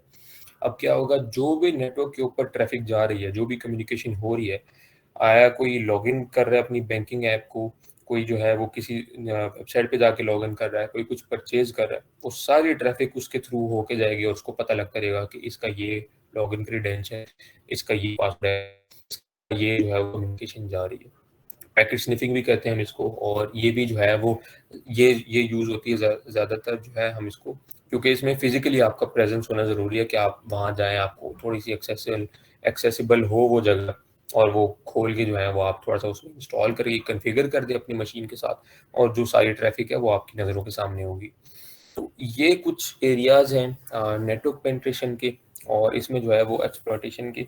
अब ये जो वीक पॉइंट्स हैं, आया कि फायरवॉल्स की हों या नेटवर्क को इंटरसेप्ट करने के लिए हो, सर्वर की टेस्टिंग के लिए हो, ये 2-3 वजह से आते हैं। एक तो आता है कि हमारी जो पासवर्ड्स हैं, उनके जो प्रोटोकॉल्स हैं वो सही नहीं, वो जैसे मैंने बताया था too easy to guess passwords, मतलब ABC 123 ऐसे कोई पासवर्ड जो है अगर आप डाल रहे हैं कहीं पे लिख रहे हैं तो 1 2 3 4 5 6, अगर जैसे ज़्यादातर लोग अल्फा न्यूमेरिक करते हैं, कोई न्यूमेरिक करते हैं, लेकिन टू इजी टू गेस कोई बात होगी। तो अगर कोई ऐसे पासवर्ड्स हैं तो वो जो है इजी टू कॉम्प्रोमाइज़ है। कोई जो वायरलेस नेटवर्क की हमारी जो वीकनेस है, बिलफर्ज अब किसी ने WFPA या फिर WPA2 की जो प्रोटोकॉल्स हैं उनको फॉलो नहीं किया, उनकी इम्प्लीमेंटेशन नहीं की सही से, तो वो भी जो है हमारे लिए नुकसानदेह, हमारे नेटवर्क के लिए जो है वो नुकसानदेह हो सकते हैं। अब हमारे पास जो नेक्स्ट आता है वो है वेब एप्लीकेशन सिक्योरिटी टेस्ट। अब इसमें हम बेसिकली क्या करते हैं, हमारे पास जो वेबसाइट के ऊपर जो है हमारी APIs होती हैं, जितनी भी, मेरे ख्याल से हम सबको पता है APIs क्या होती हैं, तो हम आगे ज़्यादा बताने की ज़रूरत नहीं है। APIs की जो कॉन्फ़िगरेशन है और उसकी जो टेस्टिंग है, उसके बाद हमारे जो फ्रेमवर्क्स हैं, जो चाहे .NET फ्रेमवर्क की बात कर रहे हैं हम, चाहे किसी भी फ्रेमवर्क की बात करें, वो फ्रेमवर्क्स, मोबाइल एप्लीकेशन है हमारे पास, जो हमारे पास वेब एप्लीकेशन है, चाहे वो बैंकिंग की हो, चाहे वो ई-कॉमर्स प्लेटफॉर्म की हो, चाहे वो राइड शेयरिंग ऐप क्या कहते हैं प्लेटफॉर्म की बात हो, इन सब को जो है ना वो हमने ये ज़्यादा पोटेंशियल रिस्क के ऊपर है कि ये जो है ज़्यादातर जो है ना ओपन होते हैं। क्यों? क्योंकि इनके हमेशा जो है सिक्योरिटी पैच रिलीज़ हो रहे होते हैं, अपडेट हो रहे होते हैं। तो इसमें जो कॉमन हमारे पास वल्नरेबिलिटी आती है, इन जो हमारे पास 3-4 चीज़ें हैं, जैसे वेब एप्लीकेशन है या एपीआईज़ हैं, कनेक्शन है। इसमें हमारे पास जो मेन आती है वो आती है, इसको XSS भी कहते हैं हम, क्रॉस साइट रिक्वेस्ट फॉर्जरी, या क्रॉस साइट स्क्रिप्टिंग भी कह सकते हैं इसको। उसके बाद इंजेक्शन फ्लॉज में हम एसक्यूएल इंजेक्शन की सबसे मेन बात करें कि हमारे डेटाबेस को वो कैसे ब्रीच कर सकते हैं और डेटाबेस को जो है ना वो कैसा एक नुकसान जो है वो ज़्यादा पहुंचा सकते हैं। हमारे जो क्रिप्टोग्राफी की बात करें, वी क्रिप्टोग्राफी, इसमें यही है कि जो हमारी पब्लिक और प्राइवेट की, इसको आप जो है ना बिला तकल्लुफ शेयर कर रहे हैं। जो हमारी पब्लिक की है, पब्लिक की just like our email ID कि आप सबके साथ शेयर कर सकते हैं। लेकिन जो हमारी प्राइवेट की है वो हमारा है पासवर्ड, कि हम सबके साथ वो शेयर नहीं कर सकते। ईमेल आईडी हम इसलिए कर सकते हैं क्योंकि हमें अगर किसी से कोई डाटा चाहिए या हमने किसी को डाटा भेजना है तो कोई एक पर्टिकुलर एड्रेस तो हो ना कि जिसके थ्रू हम सेंड और रिसीव कर सकें। पासवर्ड तो नहीं ना आपको देने की जरूरत होती किसी भी डाटा को, इन्फॉर्मेशन को रिसीव या सेंड करने के लिए। तो ये जो क्रिप्टोग्राफी का जो कंसेप्ट है ये भी बहुत आगे जाके जो है ना अच्छा हो जाता है। इसमें एक काम हुआ है SHA-256 एल्गोरिथम के नाम से। तो ब्लॉकचेन के ऊपर, या जो ब्लॉकचेन पढ़ रहे हैं, जो समझ रहे हैं, उनको पता हो कि ब्लॉकचेन टेक्नोलॉजी में जो है ना ये 256 SHA जो है वो कैसे एल्गोरिथम इम्प्लीमेंट हो रहा है। अच्छा, आगे हमारे पास जो तीसरी इसकी अप्रोच आती है वो क्लाइंट साइड वेबसाइट है या वायरलेस नेटवर्क है। अब इसमें भी वही बात होगी, हमारे पास ऐसी कॉन्फ़िगरेशन, ऐसी जो है वो टेक्निक्स जो DoS attack, DDoS attack, SQL injections को, एड्रेस स्पूफिंग या पैकेट स्निफिंग की हमने जब बात की थी। अब एसक्यूएल इंजेक्शन में मैंने आपको बताया कि इसमें डेटाबेस जो है आपकी कोई भी एक क्यूरी, फॉल्स क्यूरी लगा के जो है ना आपके डेटाबेस को वो डैमेज कर सकते हैं, ब्रीच कर सकते हैं और क्रैश करवा सकते हैं। डॉस और डीडॉस में यही है कि डीडॉस होता है distributed denial of service attack. इसमें ये होता है कि हमारे पास बॉट्स होते हैं, ऑटोमेटेड जो है हम उनको स्क्रिप्ट करते हैं काली लिनक्स के थ्रू या फिर किसी भी हम ओपन सोर्स के थ्रू हम उनको स्क्रिप्ट करके उनको हम कह देते हैं कि फलां फलां सर्वर या फलां फलां वेबसाइट के ऊपर आपने लगातार रिक्वेस्ट सेंड करते रहना है। जब हमने बात की थी पीछे पोर्ट स्कैनिंग की, ओपन पोर्ट की, तो पोर्ट्स में यही था कि हमने जब उनको लगातार हम हिट करेंगे क्या सर्वर क्रैश कर देगा। हमने ज़्यादातर ये नोट किया होगा कि हमारी जब बोर्ड के रिजल्ट आ रहे होते हैं या कोई ऐसा टाइम हो रहा होता है कि हमने जो है वो कोई वेबसाइट को एक्सेस करना है लेकिन वो नहीं हो रही होती, वो एकदम जो है ना वो क्रैश कर जाती है। वो कह देती है कि website is taking too long to respond, something ऐसे ऐसे ना। तो वो डॉस या डीडॉस अटैक के लिए जो है ना वो हो सकता है उसको, वो सिस्टम को, सर्वर को ये लग रहा हो कि इतना बर्डन तो मैं बर्दाश्त नहीं कर सकता, तो इतना ज़्यादा बर्डन आ रहा है, तो वो कुछ देर के लिए क्रैश कर जाता है। और अगर हम बड़ी बिजनेसेस की बात करें, अगर उनके एक एक सेकंड या 5 सेकंड के लिए भी अगर उनकी वेबसाइट जो है वो क्रैश कर जाए तो उनको मिलियंस का जो है ना वो नुकसान हो सकता है। ऐसे ही जो है वो आगे हमारे पास इंक्रिप्शन प्रोटोकॉल्स हैं, हॉटस्पॉट्स और एक्सेस पॉइंट्स के बारे में। एक्सेस पॉइंट्स में अब ये है कि जैसे हम यूईटी में हैं तो हमारे पास एक वाईफाई है, एक होता है पब्लिक वाईफाई जिसके लिए आपको किसी लॉगिन क्रेडेंशियल की ज़रूरत नहीं होती। अब हमारे पास जो है एड्यूरोम है, हम उसके लिए क्या करते हैं, हमारी एक लॉगिन आईडी दी गई है, हमें एक पासवर्ड दिया गया है, वो हमारा स्पेसिफिक है। एक है पब्लिक, किसी जगह के ऊपर जाते हो पब्लिक वाईफाई होते हैं, तो अगर आप वहाँ जाके किसी बिलफर्ज, वहाँ जाके किसी नेटवर्क से कनेक्ट हुए हो और आपको नहीं पता कि वो नेटवर्क सेफ है या नहीं है, हो सकता है वो किसी हैकर का पीछे जो है उसने एक एक्सेस पॉइंट बना दिए हो फ्री वाईफाई के नाम से और वो दे रहा हो, और उसके थ्रू आप किसी बैंकिंग ऐप के थ्रू जाके कुछ खरीद रहे हो, ई कॉमर्स प्लेटफॉर्म से कुछ खरीद रहे हो, और वहाँ पे जो भी आपकी कॉम्प्रोमाइज है डाटा वो हो जाए, तो इसमें जो है आपके लिए बड़ा नुकसानदेह जो है कमल हो जाएगा। आखिरी हमारे पास है सोशल इंजीनियरिंग अटैक्स। इसमें तो सोशल इंजीनियरिंग में वही जैसे मैंने आपको बताया था, फिशिंग अटैक इसमें आ गया, टेल गेटिंग आ गया। टेल गेटिंग में यही है कि आप, मैंने आपको बताया था कि पूरा वो जो नेटवर्क की जो पैकेट स्निफिंग का जो एक कंसेप्ट था कि आप वहाँ जाके एक RFID लगा देते हो और वहाँ से जो भी नेटवर्क ट्रेवल हो रहा है, मूव कर रहा है, वहाँ से जो है ना आपको पता लग जाता है। ईव्सड्रॉपिंग ये है कि आप जो है दो लोगों की जो कम्युनिकेशन है वो सुन लेते हो कि वो दो लोग जो है वो आपस में क्या बात कर रहे हैं, ये नहीं आप सुनते कि वो क्या बात कर रहे हैं, आप उनकी ये सुनते हो कि वो आपस में डाटा क्या जो है वो शेयर कर रहे हैं एक दूसरे के साथ। ऐसे ही जो है वो बाकी हमारे पास प्री टेक्सटिंग है और स्केलवेयर है। तो ये सोशल इंजीनियरिंग के जो है ना कुछ हमारे पास थे अटैक्स। अब हम बात करेंगे साइबर सिक्योरिटी कैरियर्स के बारे में। तो ये मेन मैंने सिर्फ 4 लिखे हैं यहाँ पे, लेकिन अगर आप जाके विजिट करेंगे या जाके देखेंगे कि कितने हमारे पास कैरियर्स हैं तो आपको फिर जो है ना थोड़ा और डिटेल में पता लगेगा। एक हमारे पास है एथिकल हैकर। अब एथिकल हैकर का क्या काम है या कौन होता है ये? इसको सर्टिफिकेशन लेनी पड़ती है CEH काउंसिल से, ठीक है, CE काउंसिल भी हम इसको कहते हैं, सर्टिफाइड एथिकल हैकर भी हम इसको, इसके सर्टिफिकेशन का नाम है सर्टिफाइड एथिकल हैकर। इसका यही काम है जो अभी हमने पूरा पेनिट्रेशन टेस्टिंग में पढ़ा है, जो भी हमारे स्कैन्स हैं, अटैक्स हैं, उसका काम यही है कि एक इदारे को जो है वो कैसे मजबूत से मजबूत तर बनाना है उसने, और कैसे जो है उसने सिक्योरिटी प्रोटोकॉल्स को जो है वो उसने इम्प्लीमेंट करना है बाय यूजिंग हिज और हर ओन टेक्निक्स। फिर उसके बाद आते हैं पेनिट्रेशन टेस्टर। अब इनका क्या काम है? अब एथिकल हैकर और पेनिट्रेशन टेस्टिंग में जो है ना वो थोड़ा फर्क है।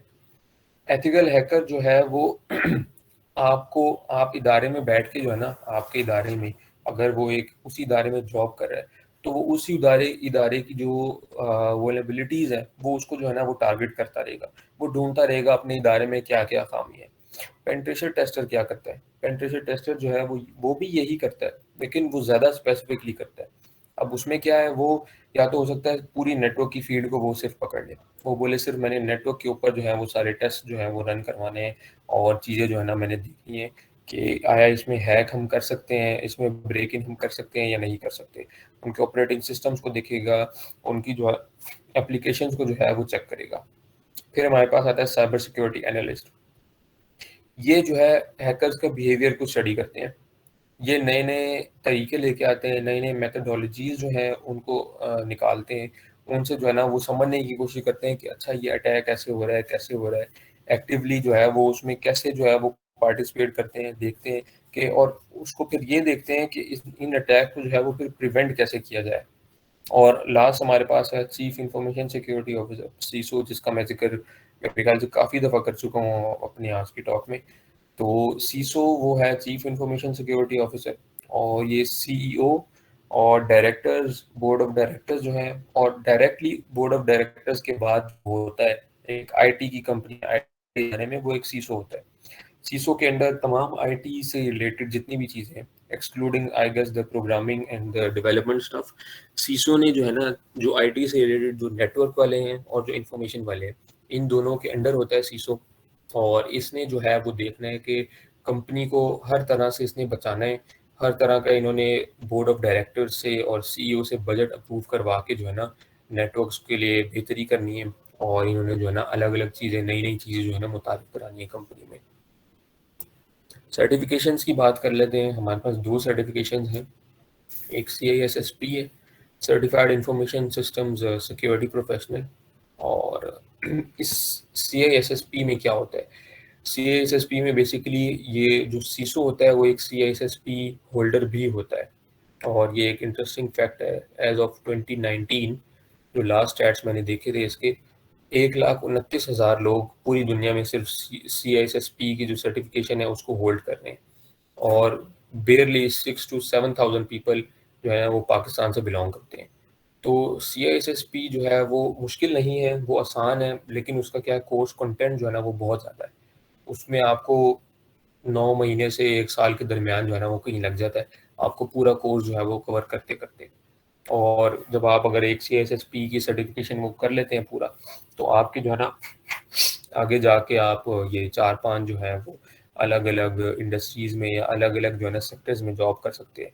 एक सीसो हो गया, as a security administrator, IT security engineer, security consultant हो गया, इंफॉर्मेशन इंश्योरेंस एनालिस्ट हो गए। तो ये सारे जो सैलरीज हैं ये हैं per annum in the US, और ये हैं 1 साल पहले की, जब आई गेस कोविड पीक पे था। तो अब उनको US में अभी वक्ती तौर पे 2026 तक उनको अप्रोक्सीमेटली 150,000 लोग जो है ना साइबर सिक्योरिटी के चाहिए। उनके पास है नहीं, जॉब जो है वो वेकेंट है, और उनको जो है वो लोग चाहिए, और कॉम्पिटेंट लोग चाहिए उनको। जो आके जो है ना उनके इदारों को, उनके बिजनेसेस को जो है ना वो संभाल सके और उनको जो है ना वो बचा सके। नेक्स्ट हमारे पास है सर्टिफाइड एथिकल हैकर, CEF इसको हम कहते हैं, जो ये बहुत इजी एक है, इजी सर्टिफिकेशन है। मैक्सिमम आपको 2 महीने लगते हैं इसको तैयार करने में, और ये आप करके जैसे आप पास करते हैं इसको, तो आप ये 4-5 जो रोल्स हैं इनमें जाके आप एक काम कर सकते हैं। साइबर सिक्योरिटी इंजीनियर भी है, क्लाउड सिक्योरिटी आर्किटेक्ट हमारे पास है, थ्रेट इंटेलिजेंस एनालिस्ट है, पेनिट्रेशन टेस्टर है, साइबर इंसिडेंट एनालिस्ट है। तो ऐसे और भी जो है ना वो कई ज़्यादा हमारे पास रोल्स हैं जिनके थ्रू जो है ना आप काम कर सकते हैं। अच्छा, एक चीज़ याद रखने वाली है, जो CEH और CISSP में फ़र्क क्या है।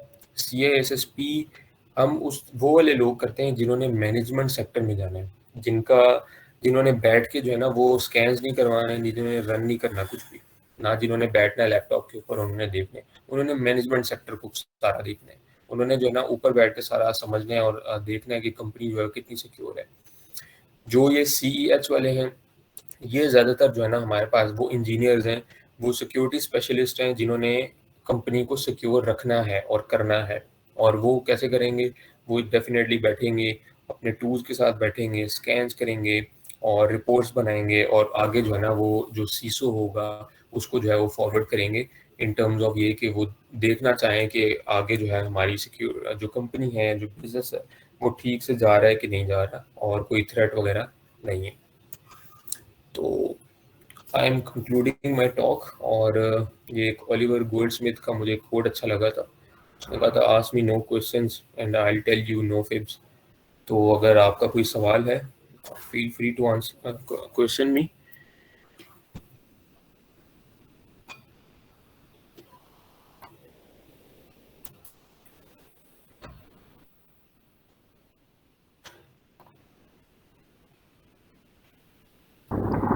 मेरे भाई काली लिनक्स कैसे स्टार्ट कर सकते हैं?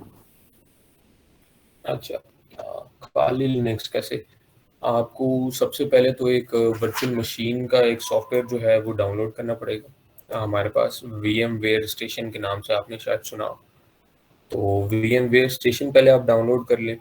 उसके बाद आप काली लिनक्स जो है, क्योंकि ओपन सोर्स है, तो आप इसको जाके जो है ना kalilinux.org है इनकी, जाके इनकी जो लेटेस्ट है डेबियन, उसको आप डाउनलोड कर लें और इसकी एक ISO फाइल होगी, और उसको आप इंपोर्ट कर लें VMware स्टेशन में, और उसको जो है ना वो रन करवा लें और आपकी काली लिनक्स हो जाएगी इंस्टॉल। इसके यूट्यूब के ऊपर बहुत ज़्यादा ट्यूटोरियल्स अवेलेबल हैं, तो अगर आप गाइड कुछ लेना चाहें तो वहाँ से भी ले सकते हैं। नहीं तो अगर आप कुछ और पूछना चाहें तो जो है ना मुझे DM या फिर ईमेल भी कर सकते हैं। मैं अपना ईमेल एड्रेस जो है यहाँ पे लिख देता हूँ, आप लिंक्डइन के ऊपर भी जो है वो राब्ता कर सकते हैं मुझसे। मैं वर्चुअल बॉक्स पे काफ़ी दिन से ट्राई कर रहा हूँ लेकिन मेरे से चल नहीं रहा। और दूसरी बात है कि इसको करने के लिए कोई पेड कोर्सेज वगैरह लेने पड़ते हैं या वैसे भी कैसे कर सकते हैं? इसको क्या करने के लिए? मतलब इसको सीखने के लिए, एक एथिकल हैकर बनने के लिए। नहीं, देखें, अभी जो सबसे बेस्ट आपका टीचर है ना वो यूट्यूब है। यूट्यूब के ऊपर आपको जो कुछ सीखने को मिलता है वो आपको जो है ना और कहीं भी नहीं मिलता। तो आप कोशिश करें, अगर आपने सीखना है, आप इसमें इंटरेस्टेड हैं काफ़ी, तो आप यूट्यूब से सीखें, ठीक है। उसके बाद अगर आपको लगे कि हाँ जी मैंने बेसिक सीख ली है सारी, उसके बाद आप क्या करें, आप कोई पेड कोर्सेज, कोई सस्ता सा जो है ना, जैसे यूडेमी के ऊपर $10 $15 के अवेलेबल होते हैं कोर्सेज, आप वहाँ जाके ना, जैसे अब आपने जाना है बिलफर्ज पेनिट्रेशन टेस्टिंग में जो है ना, अब आप जा रहे हैं, तो आप यूडेमी पे सर्च करें, कोई बहुत ज़बरदस्त कोई कोर्स हो $20 का, $25 का, फिर आप ले लें, फिर उसको कंप्लीट कर लें। लेकिन बेसिक्स पहले फ्री में सीखें और यूट्यूब से सीखें। यूट्यूब पे सारा कुछ अवेलेबल है। थैंक यू सो मच मेरे भाई। No problem. एक्सक्यूज मी, जी। लेकिन ये होता है ना, मतलब जिस तरीके से हम ये हैकिंग वगैरह करते हैं तो उसके लिए हमें ऑपरेटिंग सिस्टम चाहिए होते हैं अपने सिस्टम पे, जिस तरीके से लिनक्स वगैरह हो गए, तो वो तो हमारी स्पेस बहुत ज़्यादा ले जाते हैं, मतलब तो फिर हमारे लिए तो काफ़ी मुश्किल हो जाता है ये चीज़। ऐसा नहीं हो सकता कि without the software, sorry without the operating system हम लोग ये लर्निंग वगैरह स्टार्ट कर सके? अच्छा, या तो फिर आप ऐसा करें, अगर आप डिपेंडिंग ऑन योर रैम कि आपकी रैम क्या है। अब मैं अगर अपनी बात करूँ तो मेरे पास कोई इतना ज़्यादा पावरफुल पीसी नहीं है, लेकिन फिर भी जो है मैं उसको चला रहा हूँ। एक हमारे पास VMware स्टेशन के नाम से जो है ना वो एक एप्लीकेशन है। कोई उसामा भाई अगर आप ज़रा लिंक शेयर कर दें VMware स्टेशन का यहाँ पे जो है ना गूगल से, ताकि लोग जो है ना देख लें VMware स्टेशन। हमारे पास VMware वर्चुअल बॉक्स भी चल रहा है। जी वर्चुअल बॉक्स भी VMware भी, ये दो हमारे पास है। जो बेस्ट है वो VMware है, वो इजी टू यूज़ है, उसका GUI आसान है। तो जो मरियम का सवाल था उसमें ये था कि रिसोर्सेज ज़्यादा यूज़ हो रहे हैं। रिसोर्सेज का असल में ये है कि या तो फिर आप ऐसा करें कि अपनी विंडोज़ को जो है ना वो ख़त्म करके तो बिल्कुल ये लिनक्स बेस के ऊपर शिफ्ट हो जाएं, तो ये भी मुश्किल होगा क्योंकि सारा कुछ जो है वो लिनक्स के ऊपर आपको करना मुश्किल होगा बहुत ज़्यादा। उसकी GUI थोड़ी सी टफ है एज़ कम्पेयर टू विंडोज़, क्योंकि विंडोज़ यूज़र फ्रेंडली है और ये कमांड बेस नहीं है। तो आप ऐसा करें कि VMware के ऊपर जाके ना सिर्फ 1 GB अपनी रैम की डेडिकेट कर दें। आपको ज़्यादा नहीं चाहिए, 1 GB is more than enough. तो वहाँ जाके आप जो है ना 1 GB डेडिकेट कर दें उसको, और उसके बाद जो है काली लिनक्स इंस्टॉल करके और उसके मुताबिक जो है ना आप सीखने लग जाएं आगे। हमारे भाई मेरे पास 8 GB पीसी है, तो उसमें बिल्कुल सही तरह से चल जाएगा। जी बिल्कुल सही तरह चलेगा। मेरे पास खुद 8 GB की रैम है, तो मेरे तो ज़बरदस्त चल रहा है। एक्सक्यूज मी, एक्चुअली सीन ये है, मेरा जो सिस्टम है वो भी 8 GB रैम है, ठीक है, और तकरीबन 1 TB उसकी मेमोरी है। तो उसका यही था, जब मैंने काली लिनक्स किया था तो उसके बाद जो मेरे बेसिक सॉफ्टवेयर थे मेरे वो भी नहीं चल रहे थे, तो उसकी वजह से मुझे काली लिनक्स अपना हटाना पड़ा, जबकि मैंने वर्चुअल बॉक्स पे किया था। अच्छा, तो आपने रैम कितनी डेडिकेट की थी उसके लिए? आई गेस मैंने 1 2 की थी, 1 या 2 की थी आई थिंक मैंने। आप उसको ऐसा करें 1 के ऊपर जो है ना वो करके देखें, क्योंकि ये ज़्यादा हैवी नहीं है। ये तब हैवी होते हैं जब आपने, जैसे मैं बता रहा हूँ आपको, ये टेस्ट करने के लिए, और जब आप नेटवर्क टेस्ट करती हैं या फिर नेटवर्क टेस्ट की तरफ जाएंगे तो उसमें जो है ना आपकी क्या कहते हैं, रैम जो है ना ज़्यादा उसका जो है वो यूटिलाइज होगा। तो आप उसका एक और भी तरीका कर सकते हैं, कैशे मेमोरी जो है ना वो आपकी विंडोज़ की, उसको ज़रा क्लियर करके फिर वापस जाएं और काली नेक्स्ट की तरफ और उसको इंस्टॉल करके जो है ना दोबारा रन करने की कोशिश करें।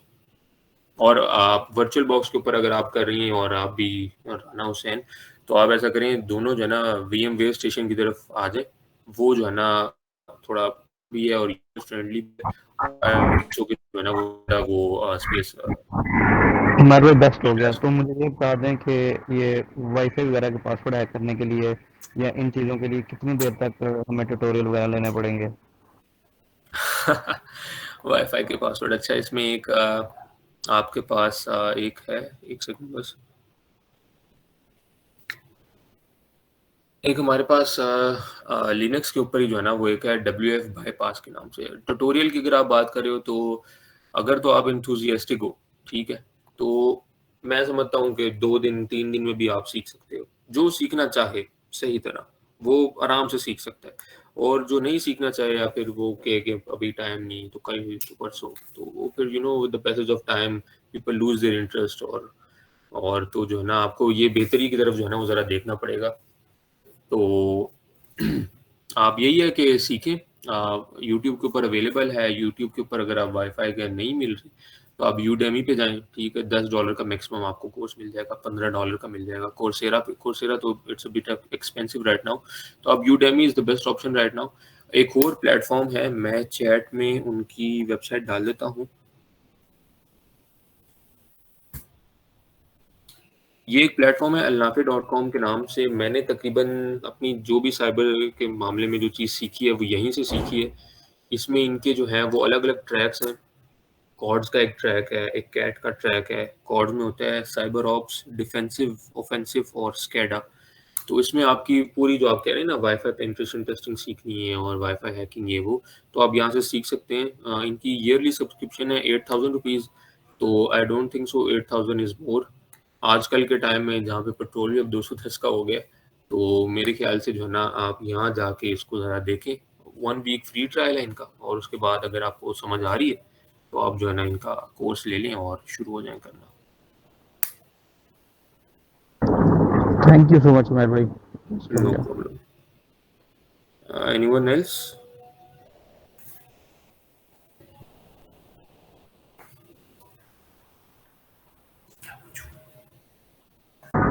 उमर भाई अपना व्हाट्सएप कॉन्टैक्ट तो काइंडली शेयर कर दें।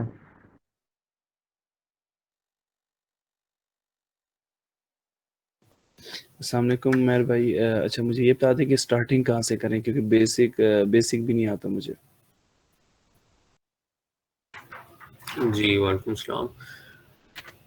अच्छा, बेसिक नहीं आता आपको? बेसिक यही है, सबसे पहले तो मैंने जैसे पहले भी कहा था कि आप जो है ना, सबसे पहले अपनी बेसिक साइबर सिक्योरिटी की जो बेसिक्स हैं वो सीखिए। तो उसमें यही है कि मेरे पास कुछ प्लेलिस्ट बनी हुई हैं या होंगी, मैं चेक करूँगा दोबारा से। तो अगर आप लोग सारे GDSC UETT के उसमें हैं, व्हाट्सएप ग्रुप में हैं, तो मैं वहाँ पे भी फॉरवर्ड कर दूँगा। और अगर कोई पर्सनली भी मुझे जो है बाद में कॉन्टैक्ट करना चाहिए, मैंने अपना लिंक्डइन शेयर कर दिया था राना हुसैन आपको।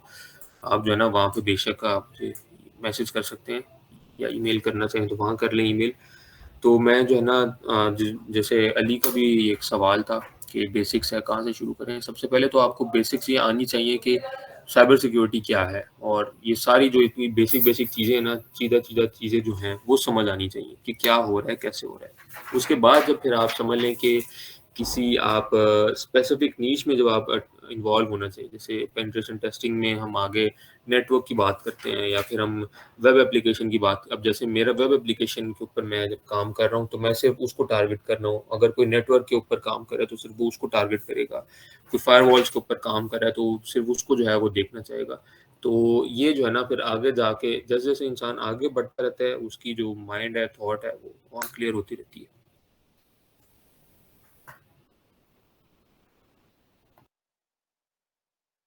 उमर भाई कुछ बेसिक लैंग्वेजेस भी सीखना जरूरी है इससे पहले? जी क्या क्या आपने?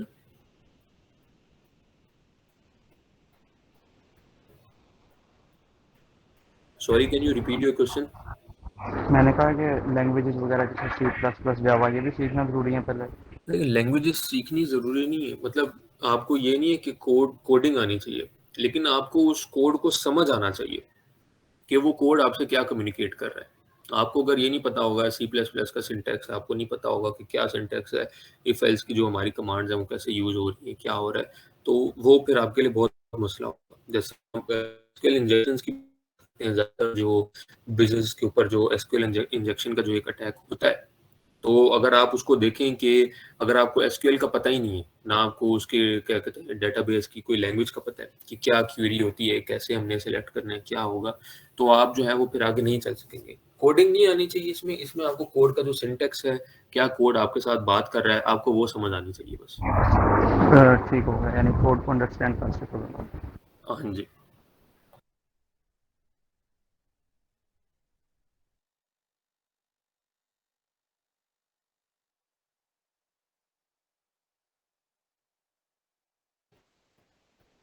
मेरे ख्याल से और किसी का सवाल नहीं है, तो फिर हम कुछ की तरफ बढ़े हैं सामने। Yes, all right. Now we have a little quiz for you, and thank you so much, Umair, for the amazing session. मैंने खुद बहुत सारी नई चीज़ें सीखी हैं आज. I'll definitely be looking more into those.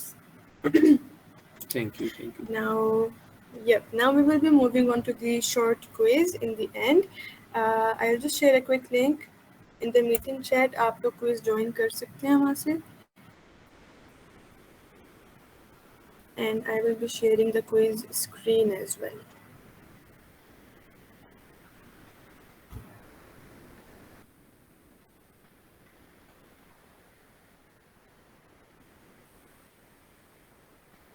ठीक है guys, तो on my screen you can see एक हमारे पास ज्वाइनिंग कोड भी है, और आपके पास मैंने मीटिंग चैट पे लिंक भी शेयर कर दिया है. तो join quickly and we will be starting the quiz in at 9:06. It's 9:04 at the moment.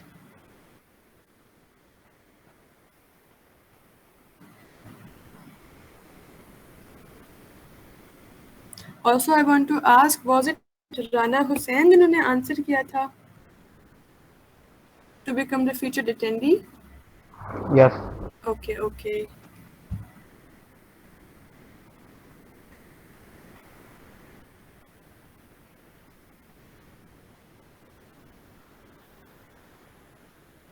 Okay, जो join कर ले, just give me an acknowledgement in the meeting chat so I can know.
Okay, guys, it's 9:06. How many of you have joined?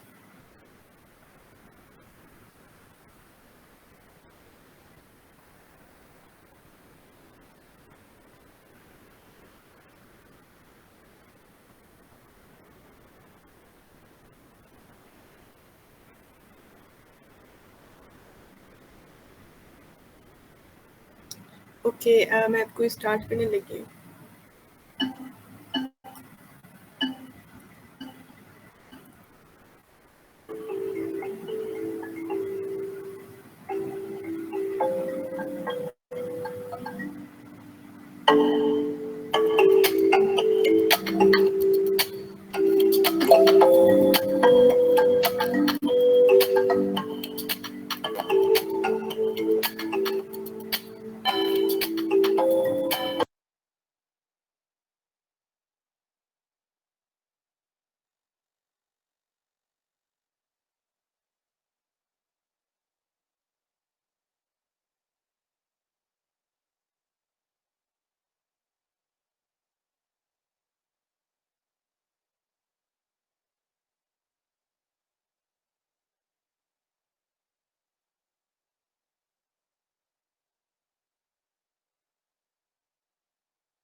All right, guys, congratulations to the winners.